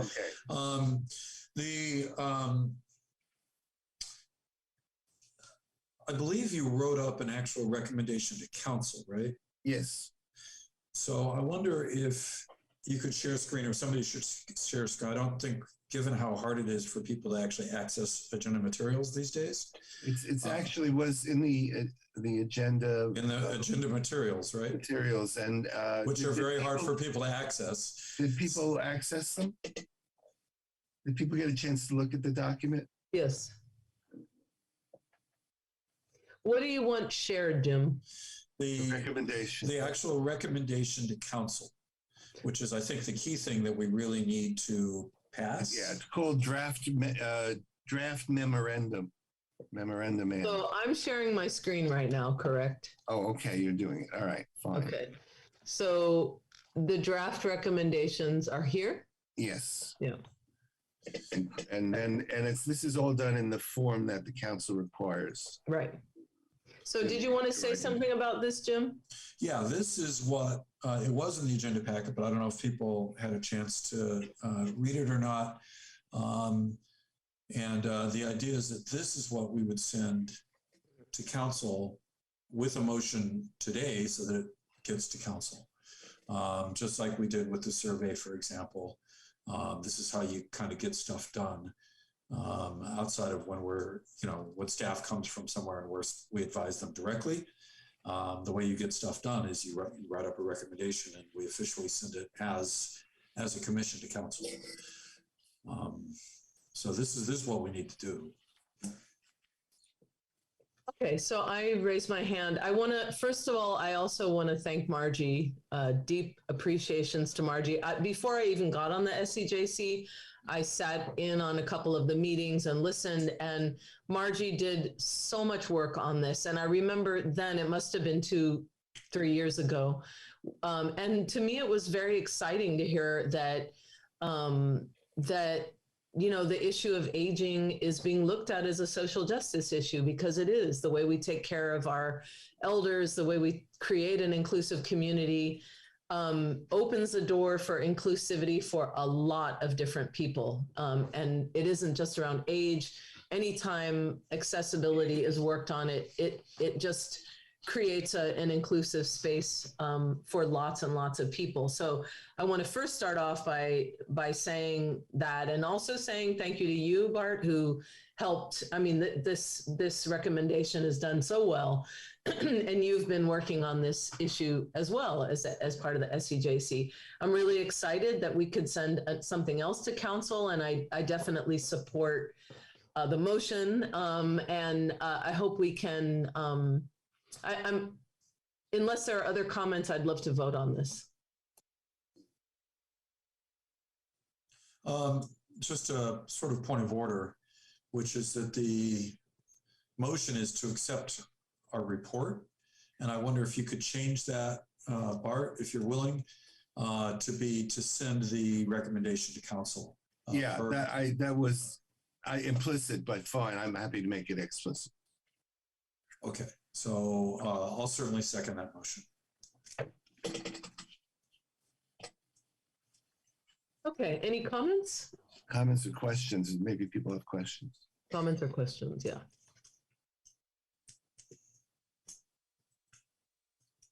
Okay, so I'm going to send, Anne, can you do a roll call vote on public comment? Sorry.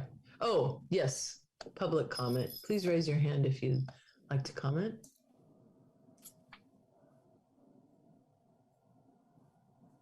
Okay, so we will, yeah, Kathy? Oh, just a really quick one. I'm sorry I didn't get a chance to come through this work plan. It sounds like a lot of really wonderful work. One question I do have is there something that might instill a sense of purpose? Because I remembered in one of my listening sessions. Can you speak louder, please? Oh, yeah. Not hearing you. Oh, sorry. One of my comments on my listening session mentioned there's a lot of very busy working parents. Is it possible to also sometime down the future, I mean, it doesn't have to be now because you've done so much wonderful work, is to have a sense of purpose, maybe seniors, if they're willing to volunteer, say if there's a mom that's working late that can't pick up her kid, you know, is somebody willing to be a walking school bus and, you know, at least, you know, have some kind of activity for maybe an extra half hour during certain times at the senior center until the mom shows up. That might be something to sort of mix up the ages and give the seniors a sense of purpose, because that would be a great community service. Mm-hmm. I think we could certainly explore that. The subcommittee could. Maybe you'd like to be a member of the subcommittee. Wouldn't mind if, you know, happy to help if I could. Yeah. I mean, that subcommittee has an opening. That's not part of this motion. Yeah. But maybe we could do that after this motion is voted. Yes. Yeah. So unless there are other comments, unless there are other comments, I'm going to send us to a roll call vote. Anne? So we have Commissioner Grossman move to send the recommendation to City Council and seconded by Commissioner Lindsay. Commissioner Bainan? Yes. Commissioner Garrett Penguolo? Commissioner Garrett Penguolo? We'll come back to him. Commissioner Grossman? Yes. Commissioner Cannoli? Yes. Commissioner Lindsay? Yes. Commissioner Wright? Yes. And Chair Zapata? Yes. And Commissioner Garrett Penguolo? Jeremiah?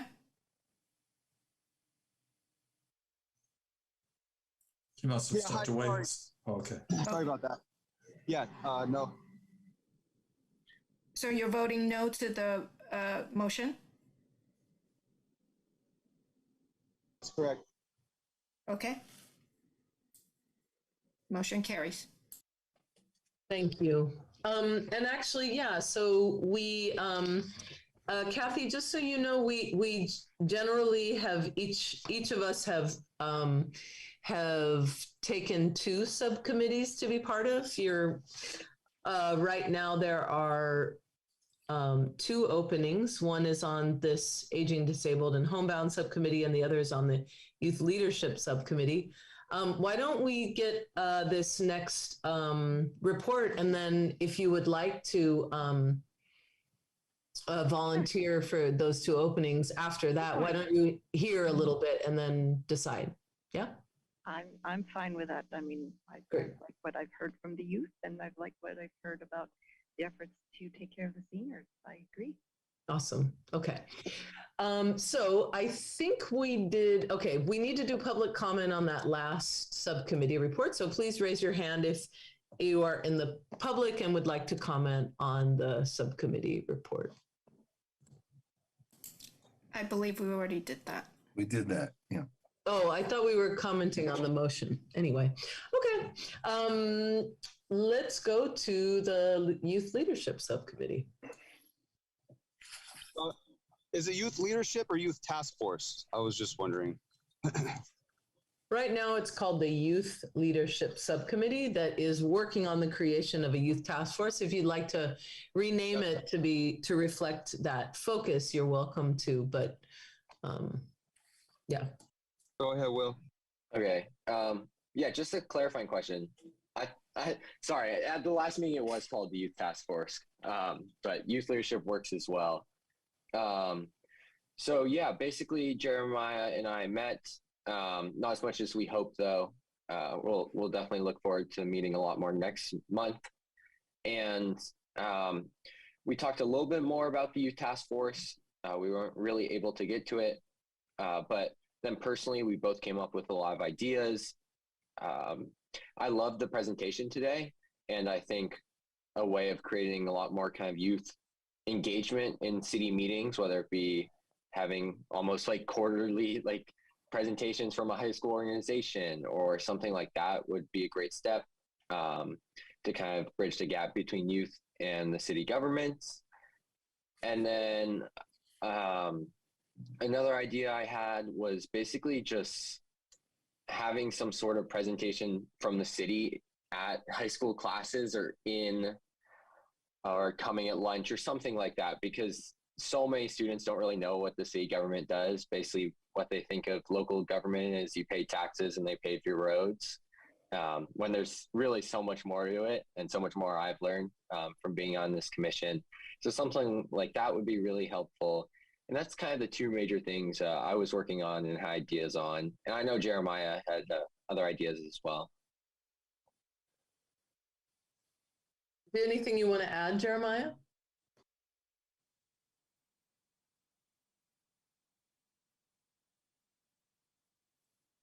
Okay. My screen froze. I apologize. Sorry, my screen froze. Yeah, Commissioner Bainan, we actually chose to meet shorter. So we would meet about 5 minutes here or there and talk more often than to have our subcommittee meet, half an hour one time. We felt it might be a good idea just to share things as things went along through the month. That seemed to work pretty well because at least we were able to meet a few times.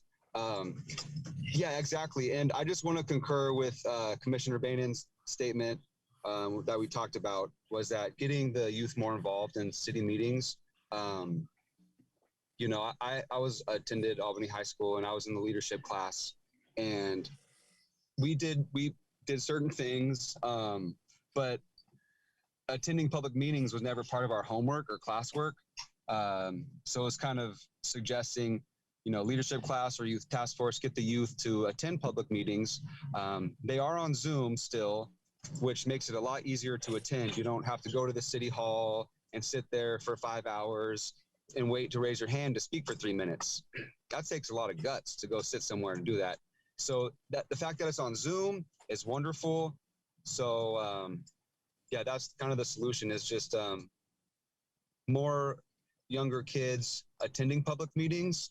And also, Bainan, one thing we talked about is the Civics Academy, and how that's an educational class that's offered by the Recreation Department. It used to be offered by the Recreation Department. There's YouTube videos on the Albany Civics Academy. So we were trying to bring the Civics Academy back and kind of offer that to the youth. That way they could put it on their college application, and it'd be good for a resume also. And obviously it's good to learn how cities operate. Thank you. Okay, great. So just as a, I mean, it sounds, again, I'm just going to go back to this work plan. I know I sound like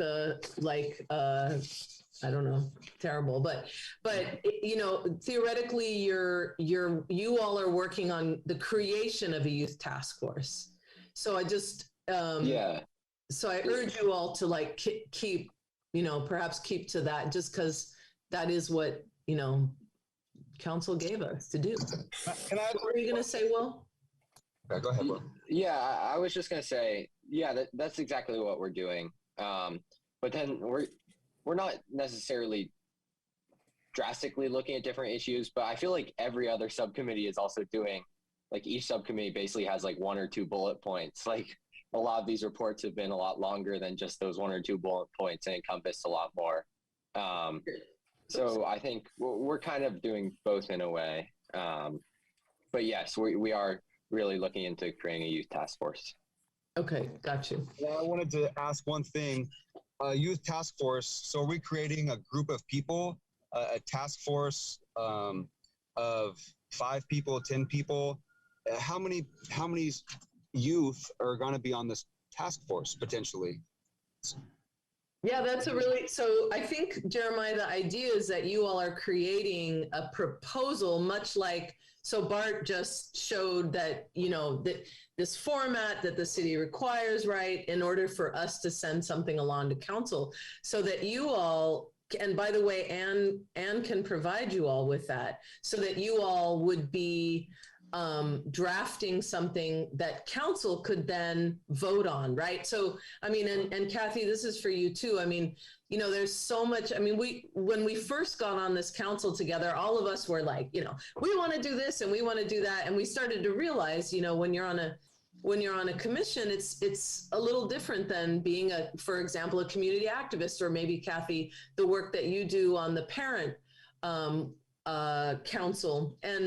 And of course it's activism because we're taking action on things, but we're also a commission that's really at the, is sort of a support to council. And we work on a work plan that we have to get passed by council.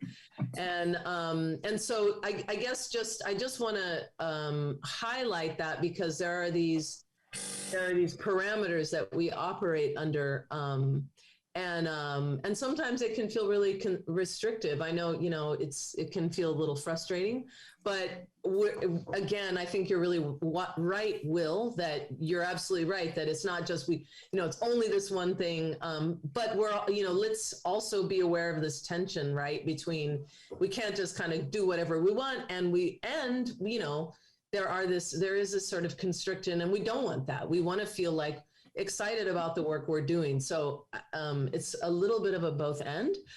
I hope that makes sense. Jeremiah, did you have a comment? Yeah, I do. This subcommittee only has 2 people on it. Is it possible for a third, because we do have a new commissioner? I was just wanting to give an opportunity for a new commissioner to possibly join a subcommittee if so wanted to. Oh, I'd love to. Yeah, I've got some great ideas already. Can I nominate?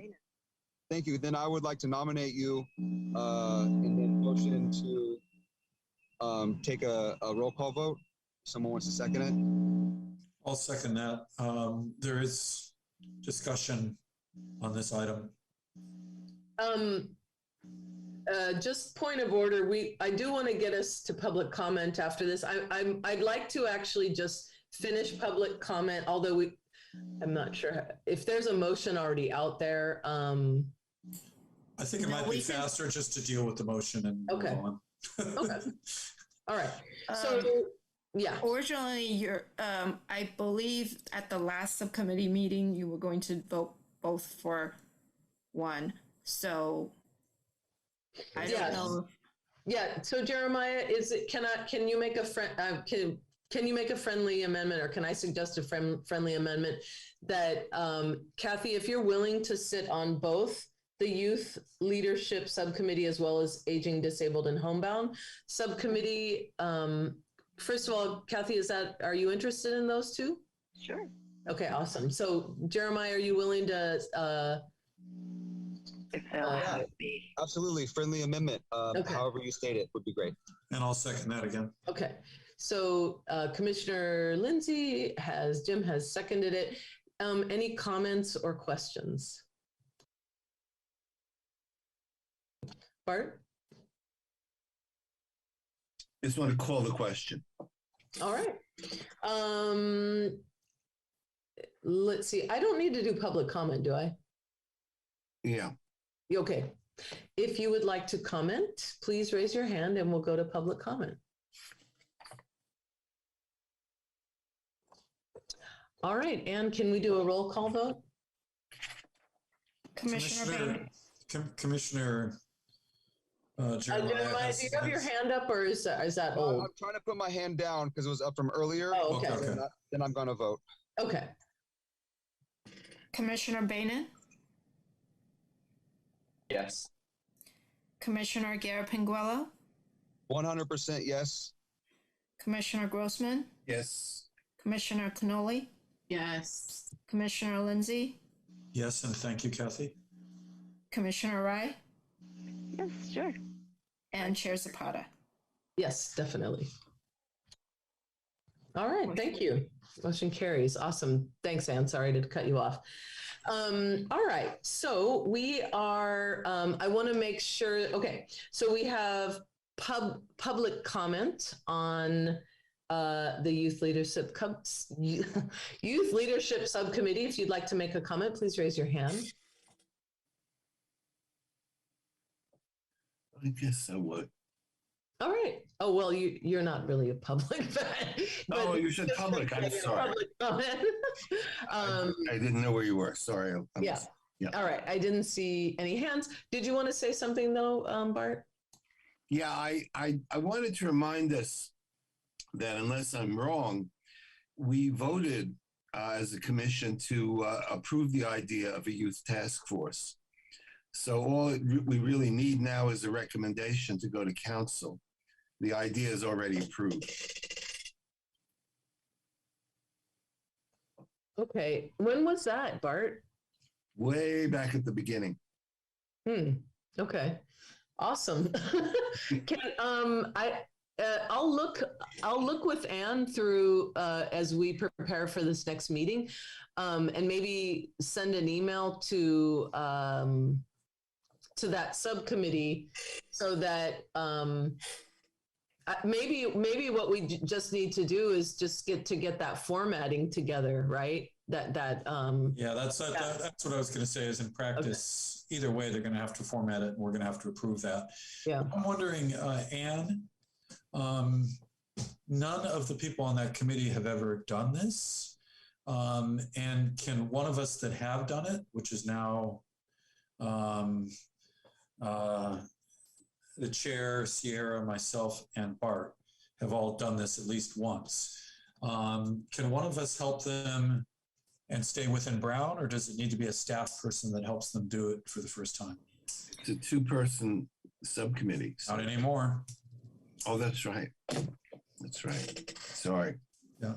So I believe that you guys agreed on the youth task force last meeting, and yes, I can definitely send you the template for you to work on, but I would suggest that you bring back what you can to the meeting, and then, everybody can contribute in a public setting and give you guys idea of what needs to go on there. So that when that's formatted, perhaps it can have the public eye on it. I think, and then get past, and then we can also have some eyes on it as well. Is that what you're? Are you saying that none of us can help and staff will not have time to help them either? So we're going to have to spend time and draft the thing during the meeting? No. What she's saying is that once it's drafted by the subcommittee, then it can come back here. Is that right, Ann? Is that what you're suggesting? Yes. But that's what always happens. What usually happens is that somebody who has some experience with this needs to help them get it in the format that is there. All there is a bunch of titles. There's no instructions or anything. It's very confusing. And so, you know, if we really want this to happen, we need to facilitate it. And it's an awful lot to ask people to do it without any help or information. It's just some set, you know. Well, no, I just have a question for Anne. Like, would it be possible if when I was drafting it up, like just one person met individually with member Lindsay or someone else who's already done something like this? Because I don't think that goes against the Brown Act, but that's a way to kind of. I think if we didn't discuss, my gut, well, it certainly wouldn't go against the spirit of the Brown Act if somebody else met with you and did zero discussing of the topic. Zero discussion of the topic and just well, you will be discussing the topic when you're talking about the content of the thing. So, but what Commissioner Bainan says will make sense, but that means he cannot share the report with the other two, with the one other member before bringing it to public meeting. So it is subject to Brown, even if, yeah, okay, I thought it probably was. That's what I was asking, is there any way a staff person can just help this group do it? Because that would not be a fourth commission member. Another suggestion is if you guys want to reach out to your appointing council member, I'm sure they might be able to help you with it too. Ah, okay. So maybe Peggy, who's probably watching us right now, hi Peggy, could help you with it, and that would be within Brown still, of course. Yeah, that's a great idea. Correct. That's a great idea, and I'll bet you she would do it. So yeah. Will, who is your appointee, or Peggy. who appointed you? Peggy? Yeah, it is Peggy McQuaid. So maybe, yeah. Sorry, go ahead. Yeah, I can reach out to her and work on that. That's a great idea. Thank you. So the three of you actually would work together to produce it, and then you would get together with Councilmember McQuaid to kind of get it into shape for what council really wants, because it's just not obvious when you look at the thing. So okay, that sounds great. I'm really happy to have that problem solved. Thank you. Great suggestion. Yeah. Okay. I'm going to assume Jeremiah's hand is from before, because I think I just raised it. Oh, okay. So we have this subcommittee newly formed, and I would kind of appreciate it if we all got a chance to learn. I know I would like to learn. I've been asking that for over a year now, learning how to do things on subcommittees. So it'd be nice if you guys gave us a chance to do our best, whether it takes a month or 2 months. We still got the rest of the year. So it's a year and a half already. What's the rush now all of a sudden? I think we all need to gain experience, especially a new commission member, myself and Will. So give us a chance to do this ourselves because we want to learn. And I know, we'd appreciate your guidance and help and all this, but I'm pretty sure we could do this. I'm pretty sure we'll be successful in putting together a Google document. We can compare and contrast last ones. We can have some examples. We went to Albany High School. We're educated. We know how to do our research. I think we got a good chance on figuring this out. Will is going to talk to his person. I'll talk to the Board of Education, and I'll learn. So that's my comment. Will, and then Jim. Yeah. I guess my comment was Jeremiah, when I was kind of asking that question, was I think we'll learn a lot. I just think meeting with a council member would be a good kind of final step to just make sure basically formatting is what I was thinking. Because I don't want anything to get held up even longer, say if our formatting's off or something like that. So that's really the only reason I was asking that. I think we will do the majority of the work of actually writing the thing and basically have it in almost a finalized draft before it's brought to someone else. Well, I'm sure we can get the formatting and an outline without technical wording. We can get an outline in a format. You start with a summary, then you have 3-5 body paragraphs, and you have a conclusion. there's a way to do it. And I'm sure we'll be able to figure this out. So let's meet as much as we can first without breaking the Brown Act. And then if we have any questions, why don't we just send it to Anne for approval? And then maybe city staff can say, hey, well, here's some corrections you might want to make. You know, they could proofread it halfway through the month. And so maybe, you know, city staff, someone can proofread it and get back to us. That way we're not violating the Brown Act because it's city staff. And just so you know, Kathy, that what's going to happen is generally you all will email one another, and the idea is that you keep Anne in the loop. Just you know, let her know that you're going to meet at a certain time. She can set up a Zoom room for you if need be, but generally we try to keep Anne in the loop. Just as a sort of formality, that so she can have just so that she knows. Yeah, so that's just, I just wanted to be a little meta about that. Jim, did you have a comment? Yeah. Sorry. I'm really sorry that my proposal wasn't clear. First of all, Jeremiah, you guys have the right to do whatever you choose to do. So if the three of you choose to put together a proposal and then bring it, you know, ask Karen to agendize it and bring it to SEJC, that is what will go to SEJC. That's your right as a subcommittee. Nobody can take that away from you. You also have the option of getting help from a council member if you want to increase your chances of success at the end, where you've got the entire recommendation all written up, and somebody like McQuaid or somebody on the school board or whoever takes a look at it and just helps you edit it to give it a better chance of the council passing it. But also, I thought that was a good idea that you had to ask Anne or somebody, you know, just do they have any suggestions? They have to be careful because they're staff. But yeah, that would work too. But nobody can take that away from you, and nobody's trying to take that away from you. Okay, and I'm sorry that wasn't clear. It's okay. It obviously sounds like a manning issue with city staff, kind of understaffed. And also, this would be another good thing to offer the Civics Academy, because we can go over stuff like this and people can learn offsite how to do things like put this together through the Civics Academy. Okay, so I'm just aware of time. We have 3 minutes, and we need to talk about future agenda items. That's pretty much it. So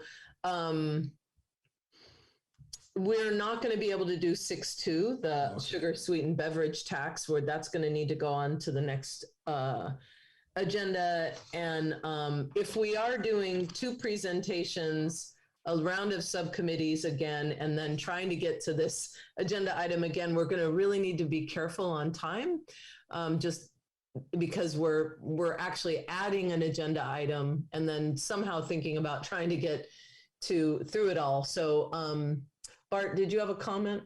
I have a question. When is the, maybe Ann knows, when is the council going to take up the sugar-sweetened beverage tax? It's tentatively scheduled for May. All right, But so usually it takes 2 meetings here. So we could do this in April, even. Yeah, so that's not a problem. We could do it in April, but we historically it has taken 2 meetings, so we really need to be careful. And that took a lot of our meeting. Well, yeah, I was wondering, Anne, if you could give us, when we take this up, if you could give us our previous recommendations and the previous council decisions. I think there was a document like that. It would be helpful. I have to say that, you know, if we're going to spend a lot of time on this, I want to see that we got listened to in the past, or else that's going to be time wasted. It was attached to your agenda. Was it? I didn't see it. Okay. I'll look again.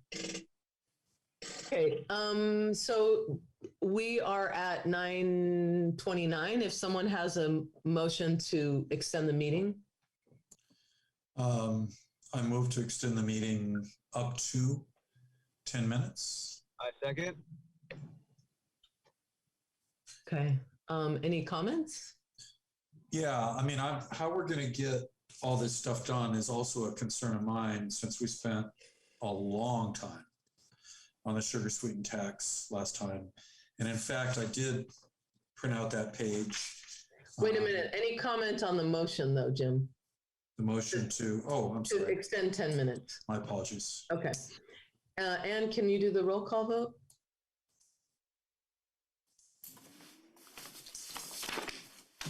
Commissioner Bainan, Yes.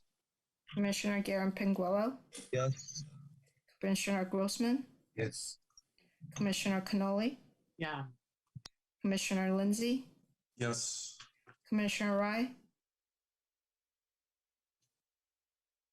Commissioner Rye, Chair Zapata, Yes.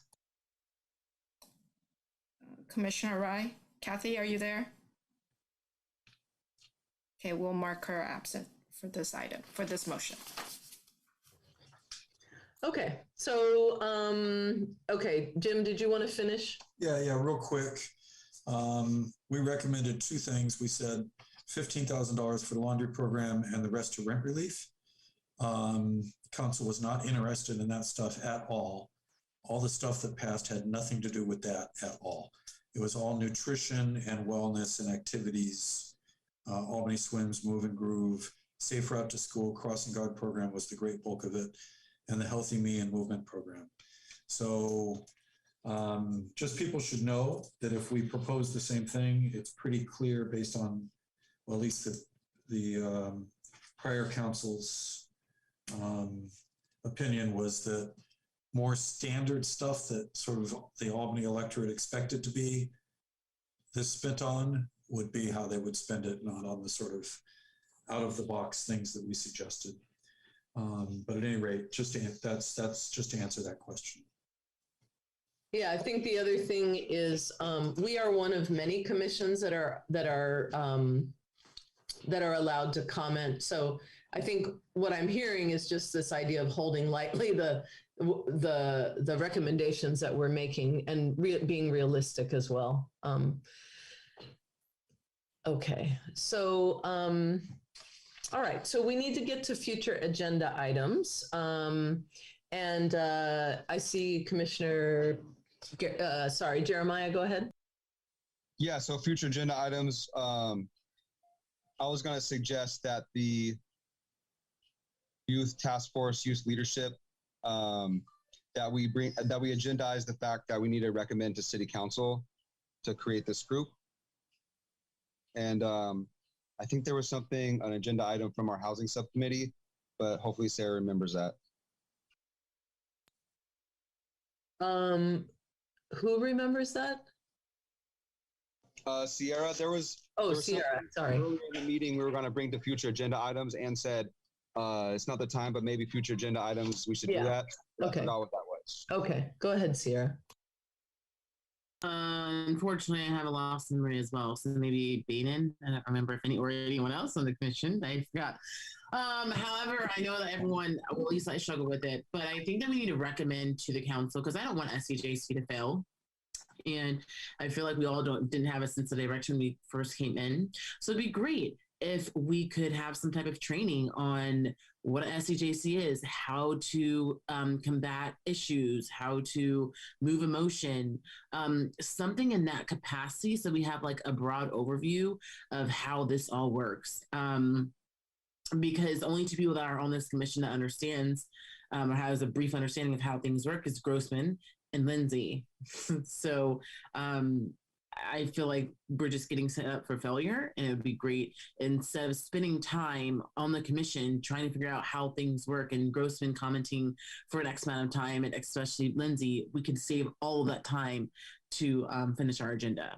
So I think that if we could maybe, I don't know if it should be next agenda item, but I would love for it in the future to have some type of like a training guide, or a city can come up with something like that and maybe hire someone to help us. But anyhow, yeah, that's it. Sarah, can I clarify maybe a training on or some information, more information on processes. So how, how to make a motion, how that sort of thing.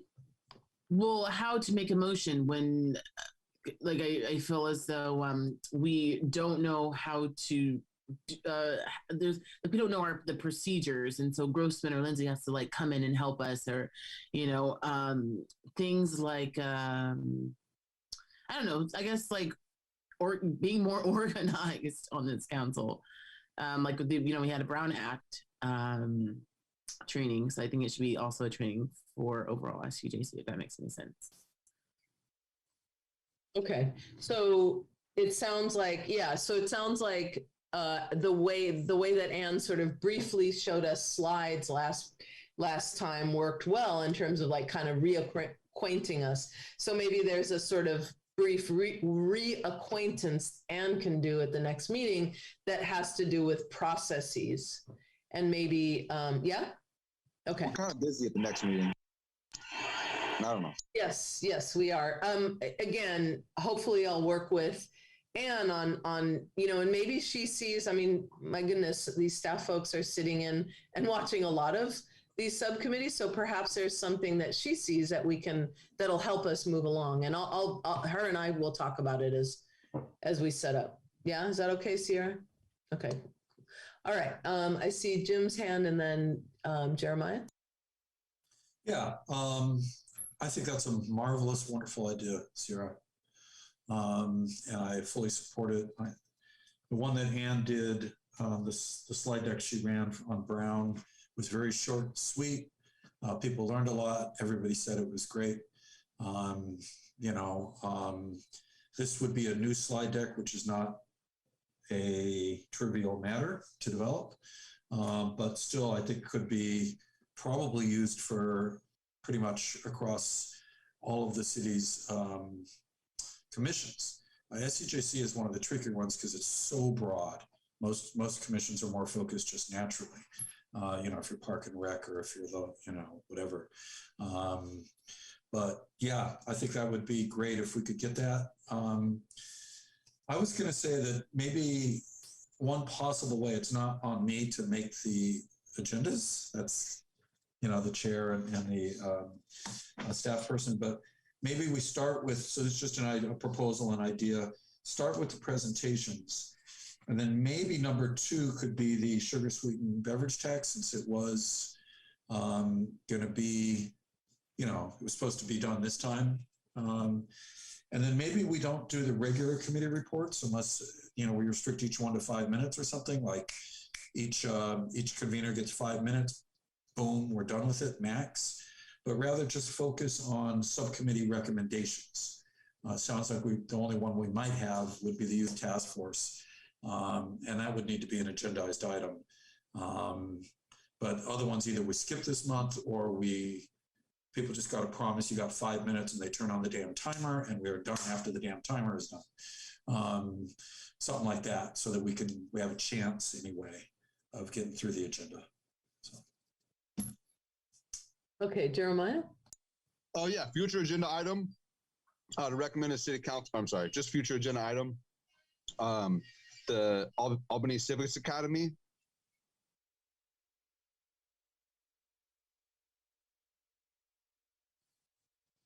You were done, right? Yeah. Because everything we're talking about for civic related, there's an academy for this. An academy, and the academy teaches you procedural stuff. It teaches you everything about the city. So I would just suggest future agenda item that we should bring back this, please. Okay, are there any public comment on future agenda items? No, they're not. Okay, thank you. All right, I don't see any other hands. We are, sorry, yeah? I was just going to clarify if there are written reports that you guys like me to attach to today's agenda, please send it my way. That what you presented verbally, if you have a summary of it and you want me to attach to today's agenda, please send it. As well as Commissioner Lindsay's suggestion for in terms of the subcommittee. If there is a subcommittee report, please send me an email to let me know. Or if you would like to just send me something in writing and I can just attach it rather than you guys verbally present it, you can say, please refer to the written report. Oh crap! You guys, if you're going to put in a proposal, you got to get it to them like a week before the meeting. You can't send it the night before; it won't get on the agenda. So just FYI, there's a deadline there that comes up really fast. Like no time passes, and there it is. It's very tight, and this is something I bump up against as a chair. Bart.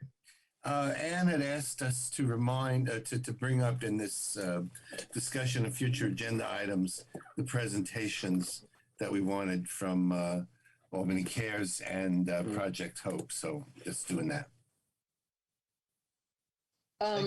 Albany Cares, was it Project Hope?